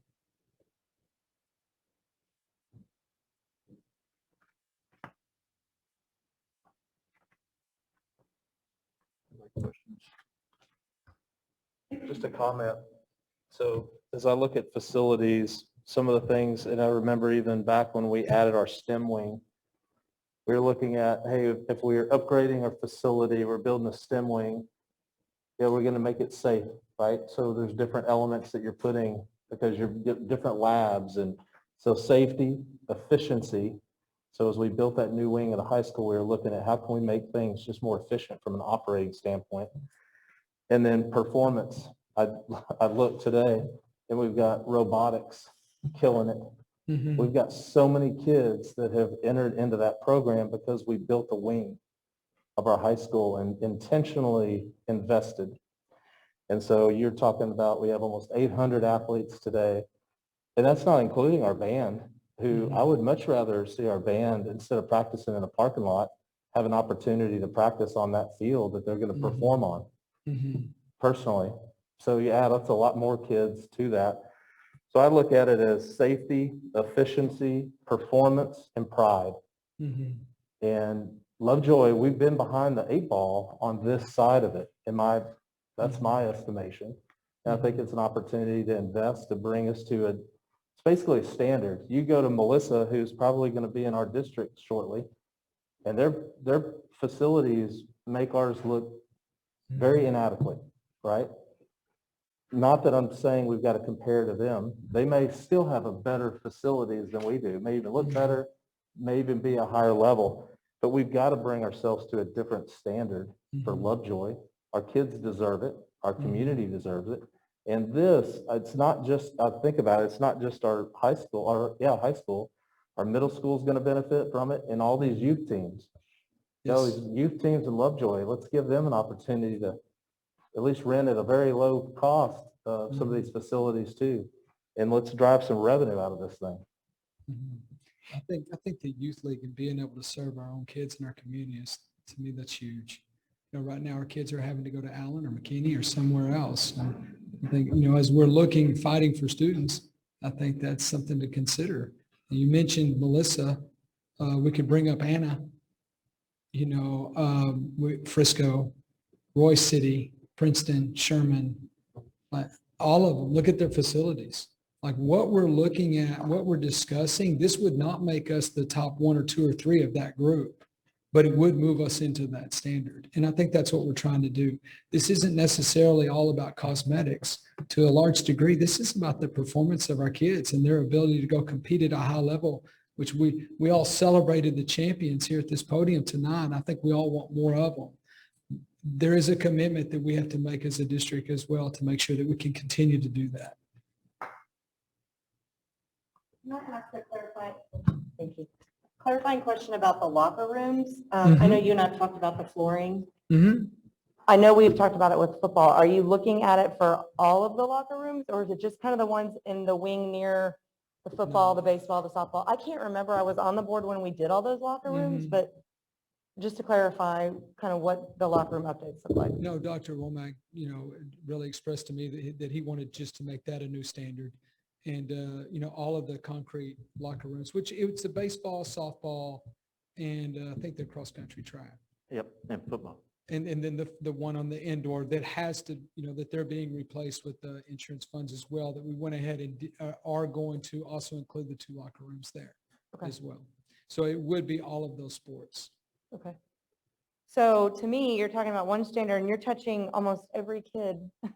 I mean, you're talking football, baseball, softball, track, tennis, soccer, the band, majestics, lacrosse, if you talk about the practice field, cheer, basketball will get their scores table. And I guess volleyball uses and the weight same. rooms. Yeah, and the weight rooms. And the So, weight I mean, rooms. to me, when we did the STEM project and other things we've done, we've talked about how many kids can we impact. I think this is a pretty good way to do that and get us where we need to be as far as just the standard, like you said, so. Not to mention youth teams and all of those. Right, and community building, the One Heart, One Love Joy. Weekend tournaments here maybe instead of Midlothian at 8 a.m., which Yes. Chad and I have done a number of times. So, Absolutely. yeah. Question on those, real quick on the insurance reimbursement. When do we get that check? I do not know the answer to that. David, do you know? The question is on the insurance reimbursement, when we might receive the actual funding.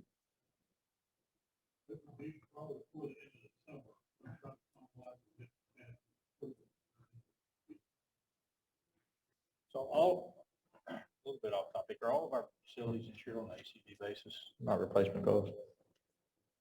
Say, do you know the answer to that? All of are we insured on an actual cash value basis with depreciation applied or a replacement cost basis? Replacement cost or depreciated reimbursement? All of, okay. Yeah. So I think it's an opportunity to bring our standard up to what it should be. We don't, like Chad mentioned, we don't have to be at the highest standard of every school. We're not trying to win a contest, but we are trying to provide adequate facilities and touch as many kids as possible. And I think touching each component of our district is important. The fact that we're investing in a way that will support that. I just reiterate the weight room and the training facilities and the number of reps that our children are taking these days is too high. I'm devil's advocate for that, just based on what I do with kids. And I think that the ability to reach more kids with our training is an important component of success and health. Having two kids that are injured right now, it's definitely a component that would help deter that. And I think more kids we can touch with that and the better we can do with that, it's just a responsible thing that we should be doing. The pad and the concussion protocol and the ability to ensure that we minimize injuries in that way, I think is a necessary step. And as you mentioned, the ability to maintain that, those costs are not incrementally the same at replacement time. The LED lighting is a big deal. I'm surprised it's only 100 grand, quite frankly. I think that seems low to me, especially if we're running incandescent. So, but also that spillage of that light spray into adjoining areas is a benefit. The other thing is drainage on those new fields and working that turf. We've covered, I'm assuming we've covered that adequately in these costs to build those to ensure Yes, that was factored in. Okay. I guess on the other side, time is of the essence because costs aren't going down. Yeah. And to get in the queue. And to get on the schedule. So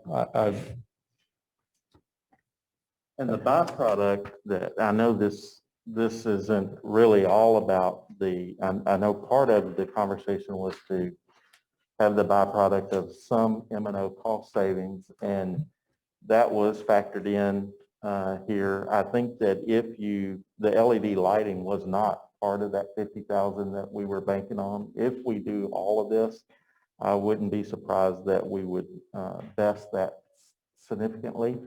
And then really year over year, having that as a factor within our M&O budget, a decrease in the M&O budget. Well, and I know just from being close to softball and baseball people that they're paying out of their pocket to go practice somewhere when it rains. Those booster clubs are fundraising more to have the money to afford to go give their kid an even advantage to the Friscos and everyone else in the district. So I think that's a really nice, other clubs don't have to, other sports don't have to do that. So to get it to the standard where it's not putting that undue stress on those boosters, I think. Well, and there's a significant cost that goes to the upkeep of a baseball and softball field. A significant cost. Not to mention just the upkeep of the grass fields. I think we had figured in 50,000, which Yeah, is that's a low. very low. That's an Very annual, low. that's an annual, it's not a one-time. Yeah, I know. And that's basically, we made it green. I mean, that's tough. And now that money would go back into the M&O. Not only would we be saving that money and moving it back over to the budget where we want it, but we would be significantly upgrading the turf that our kids are on. And the safety component of that is just as important to me as the competitive advantage that you get from practicing there every day. How much do we pay when we're in the playoffs and we have to go rent another turf field? Do you know? I know I'm putting y'all on the spot. Are you talking about like to play a game there? Yeah, The variance in that is huge. thousands, like a It couple can thousand? be. It can be. We Yes. forfeit the revenue from the gate too, don't we? Excuse me? We forfeit some of the revenue from the gate too, don't We do, but the UIL takes quite a bit. we? So They get their fair share. So they take their softball, fair share. all your games softball games that have been, I mean, that's, We haven't played a home game yet. yeah, so, but how many thousands has that been just because they're succeeding and winning and advancing? As long as they're winning, I'm fine Yeah, with it. I That's know. exactly For right. now. But that's more savings that isn't even in here. It's just another Mhm. thing we can, That's exactly right. And I think at some point, the kids are wanting the nice stadium for the playoffs. I think we all want our kids to think our stadium is where they want to play. Well, I think the other component that we haven't discussed is the community's been asking for this to be done for 10 years. And I've told them, look, if it's responsible for the school, we'll consider it, but if not, we won't. And they're all fine with that, but they respectfully have been asking for it for 10 years. Are there other groups that are asking for capital improvements besides athletics, Dennis?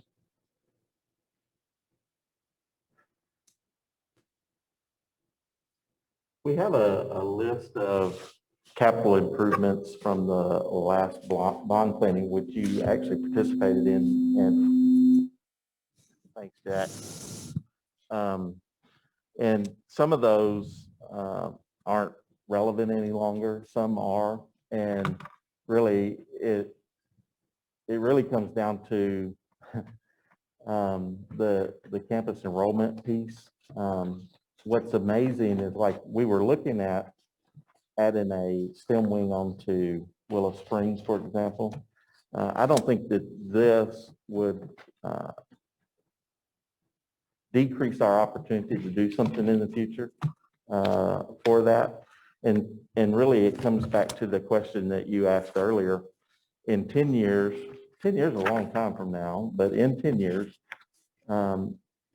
you're probably going to look at doing another bond election over that 10-year period to fund some of these capital improvements as well as any others that come up.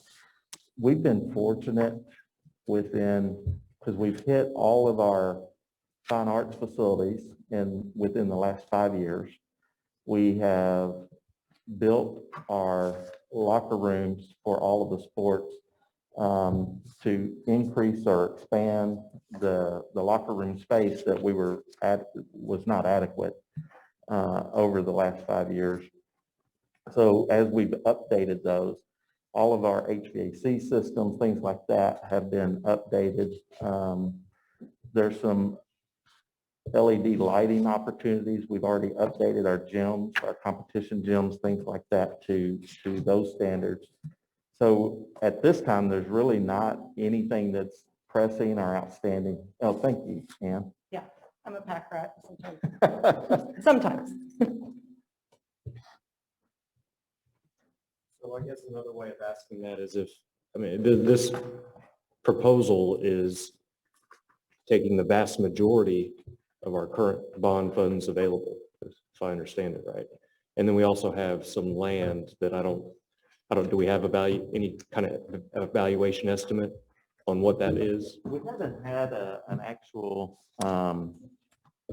appraisal done on that piece of property as a whole. They were bought in pieces over time. We have about 1.5 million into that property over there, so I would expect to get something there or better for it. So yeah, you have that capability as well.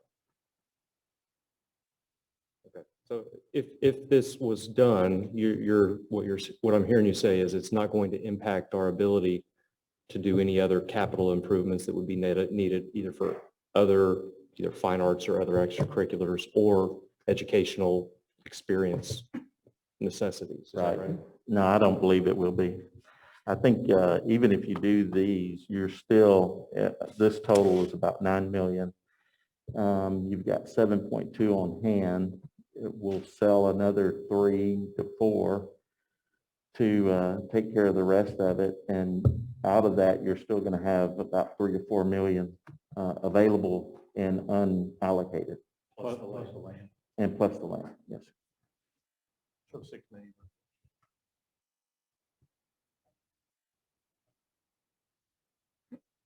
So they're all great questions.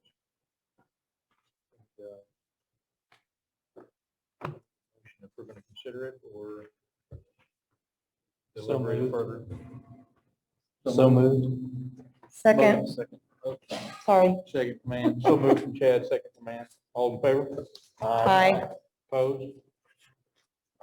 Motion carries. Thank you. Thank you, Coach Ross. Have it done tomorrow? No, he is. All right. Up, sir. So just real quick, there's 2 items. I know we're hitting 11 p.m. here. I've asked Holly and Wendy, the 2 principals at our elementary campuses, to come and do a brief update on the transition planning that's occurring as we are consolidating to 2 elementary campuses. And so, ladies, if you don't mind picking up from there. We will be brief, as you said. We are excited to share with you some of the collaboration that's already taking place among our collective PTOs, as well as between Wendy and I. And just want to share with you some of the ideas we have in place and what we know is going to happen, knowing that there are still some details on some other items yet to work out. So beginning with our mindset of how this is going to work when we merge Lovejoy Elementary students and staff into the Hart and Puster Elementaries, we really want this to be 2 new campuses. And so we've already begun having those conversations with our current staff members at Hart and at Puster. This is a chance for us to renorm our planning processes. It's a chance to create some new traditions along with the traditions that we have in place. It's a chance to put our brains and minds together with new team members and take a new look at our current visions and missions and really just start new. And one of the things we're doing on both campuses is really a giant shuffle. And to me, knowing that our Lovejoy teachers, knowing that we're all going to be packing boxes and moving classrooms and doing kind of a shuffle on campus, you know, misery loves company and moving's not fun, but we're all doing it. So we're going to really look at the layout of our campus and make sure it makes sense where our team members are. We're going to have, you know, team leaders from both campuses. So really taking a look at that as well. I think I took up some other slides, so I'm gonna let Wendy take over. You want me to click for you? Sure. Absolutely. So the most important part are obviously our students. So we're really looking at creating balanced classes. So we're going to look at academics, behaviors, and special programs. And so the current Hart students, their teachers will create their list. their current Pester students, teachers will create their list, and then Lovejoy Elementary will create lists for both schools. And we're going to cluster our students where at least they have one friend or buddy. So if I am in Miss Lander's class and I am kind of the representative in Miss Lander's class, I'm going to have somebody else from Miss Lander's class that's going to be with me next year. So we know that that's really important for our students. And so that anchor, for lack of a better word, of having a buddy, a friend, oh, I know your name. And so that's one thing that we are going to do. We also want to hear from our parents. So tomorrow morning, I think it's going out at 8 a.m. Our parents are going to have the opportunity for a parent input form, really asking, what's the best learning environment? What kind of teacher traits set your child up for success? And then what else do you want us to know? You know, sometimes, you know what, my kid is really, really shy. I need a teacher that does this. Or, you know what, my kid is best friends with Will Crafts, but they are great when they're playing at recess, but not great in the classroom together. Please don't put them together. So those kind of opportunities, our parents give us great feedback. So we're going to take that also into consideration. What we're really, really excited about is the We're All Leopards welcome event on May 27th. So we are going to load buses up. Half of us are going to go to Hart from Lovejoy and half of us are going to go to Puster. And we are going to go to a welcome. We're going to have the Hart and Puster students kind of like make rally lines for us, and we're going to walk in and cheer and welcome us to the campus. And then we're going to kind of learn the new campus song or the chant. We're going to meet the administration staff, and then we're going to take a tour of the building. Plus, we're going to create kind of a unifying banner. Each school is making a banner that says we are all leopards with every kid's handprint on it. And so then we'll physically like go put our handprints on the Hart or the Puster. And then when we have kinder sneak peek, we'll add the kinder ones, and then that will be there for the beginning of school. Back to you, girl. So just as we want to be thoughtful about the way that we transition students, we want to be thoughtful about the way we're transitioning teachers as well. At Hart and Puster, we gave teachers the opportunity to provide some informal input. Just send me an email or swing by if you have a preference as far as changing grade levels or even campuses next year. A formal survey took place at Lovejoy Elementary, and then we built teams based on the input from those surveys. It was a collaborative effort among all three principals, current principals. We honored requests to the extent possible. So campus, stay with the teammate, stay at a particular or move to a particular grade level. We tried to honor at least one of those, and we did in every case. At least one of those things were honored. I mentioned the classroom shuffle, that we're all going to be doing some moving. Teachers it's a great chance to purge. It's time. Let's throw the old stuff out and start fresh. Team leads, as I mentioned, will be represented by both campuses, Lovejoy and Hart or Lovejoy and Puster. And then both campuses are going to host next week. We're going to host a staff meet and greet for our 21-22 staff members. So a chance for our Lovejoy teammates to come over on campus, either at Hart or Puster, meet and greet, take a quick peek at where your classroom will be. We'll have those assignments made by then, and just really a chance to start doing some team building with each other. We know that's going to be really important coming up. And then we're looking for, there's some opportunities for our staff. We want to do a summer casual get together, like a grill out on the courtyard, or some opportunity for our staff members to bring their families on campus as well over the summer prior, once schools get started going again in the summertime. So some summer opportunities for our students is kind of neat. Again, kind of collaborating with our PTOs. Each class, like class of 2033, they're creating class pages for Facebook, and then they're going to kind of facilitate some summer play dates. And so, hey, let's all meet here, at Celebration Park, and things like that. So we're going to do that. Another exciting thing we're going to do is we're going to have a parents' night in. and which is going to be really exciting because we're hoping to be like at the end of July, maybe the 1st of August. If parents are in town, we're going to actually have class lists ready. So if you know anything about elementary school, class lists are a beast because you have all kids coming in, but we're going to have class lists ready early. And we usually, it's like top secret. We like don't let that out till like the week before school, the Friday before the academy week starts, but we're going to have them already like almost a month ahead of time. And we are going to have where parents can drop their kids off and students will have that opportunity to meet their teachers at that point in time. We're going to serve pizza. They're going to play games together and already start with that kind of collaboration and making those friendships and things like that.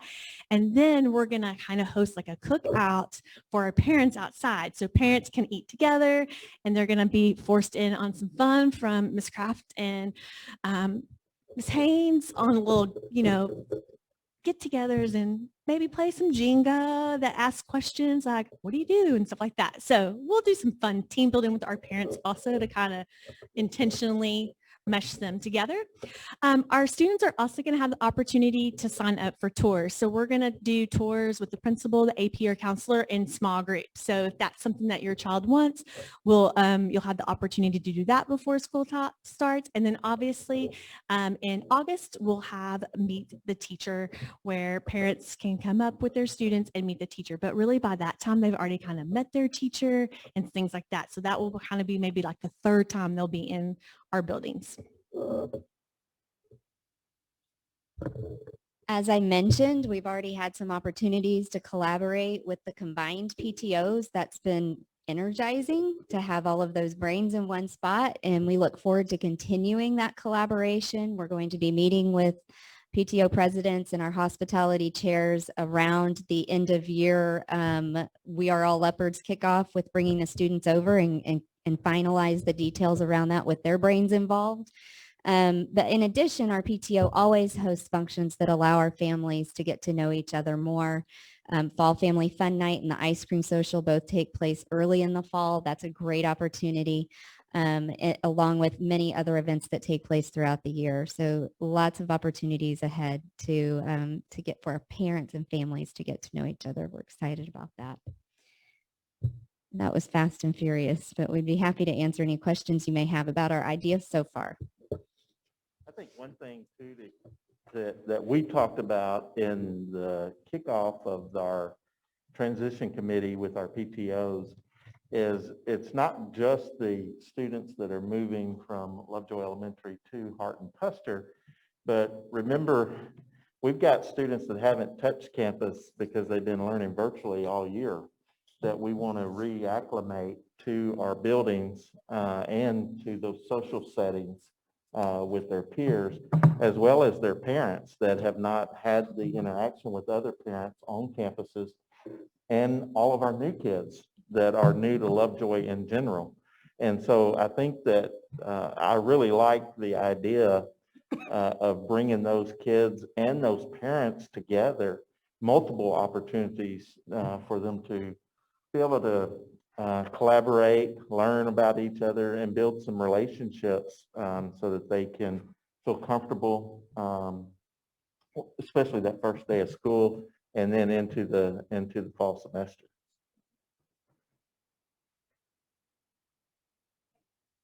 I'm personally excited and appreciative of the heart and effort you're putting into this, and I know the PTOs and the parents it's an opportunity. You can choose to view it how you want to, but adversity brings opportunity, and you guys are really doing a great job setting an awesome tone, working directly with their families.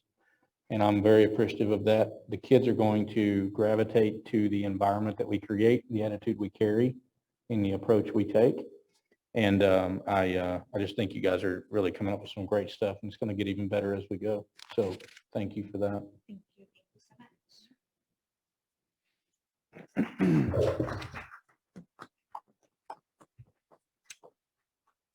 The last item I had under the superintendent's report, I actually spoke about it earlier. It's the transportation and the survey that we'll put out to families to at least poll now that we know some geographical boundaries poll families about their utilization of school bus transportation so that we can get some kind of idea on the numbers of families that will participate, which will allow us to then look at the potential of routes and areas served for both Hart and Custer specifically, and in relation with our Sloan Creek kiddos.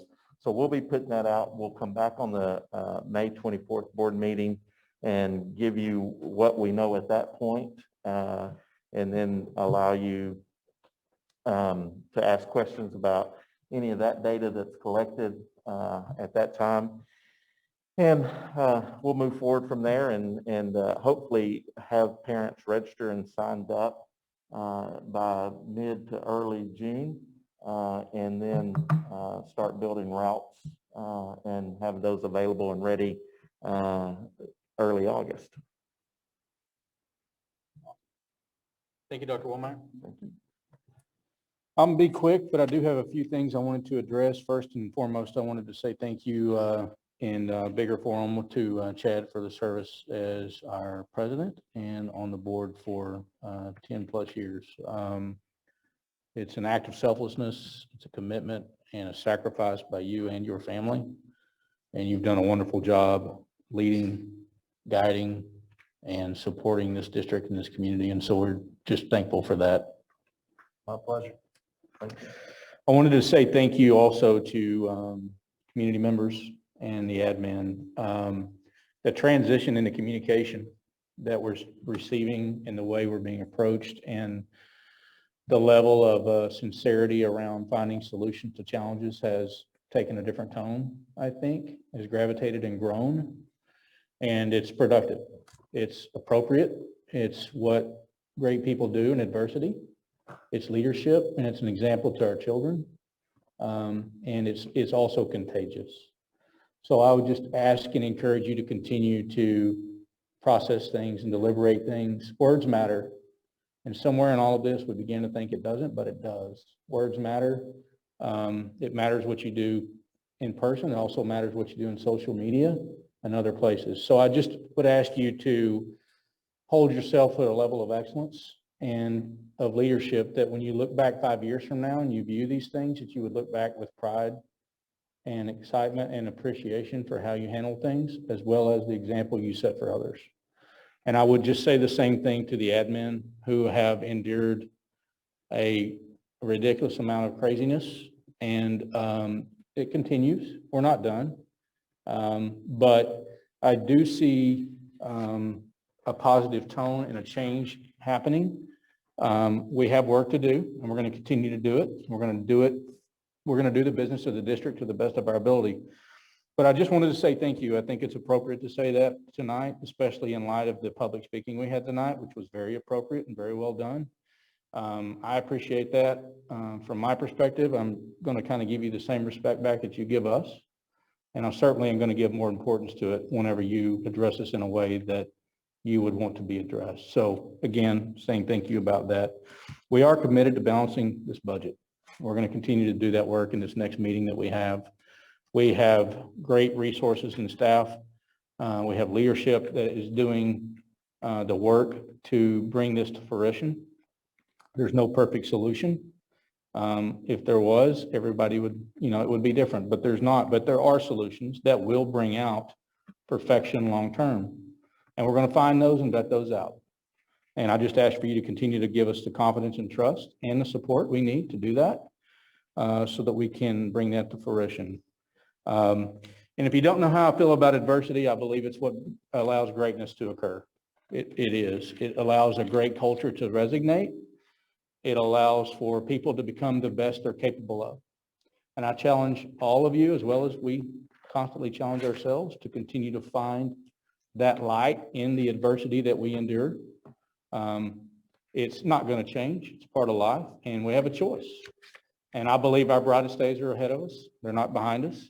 And I do think this transition with these elementaries is an opportunity for us to show these kids how awesome this can be and will be.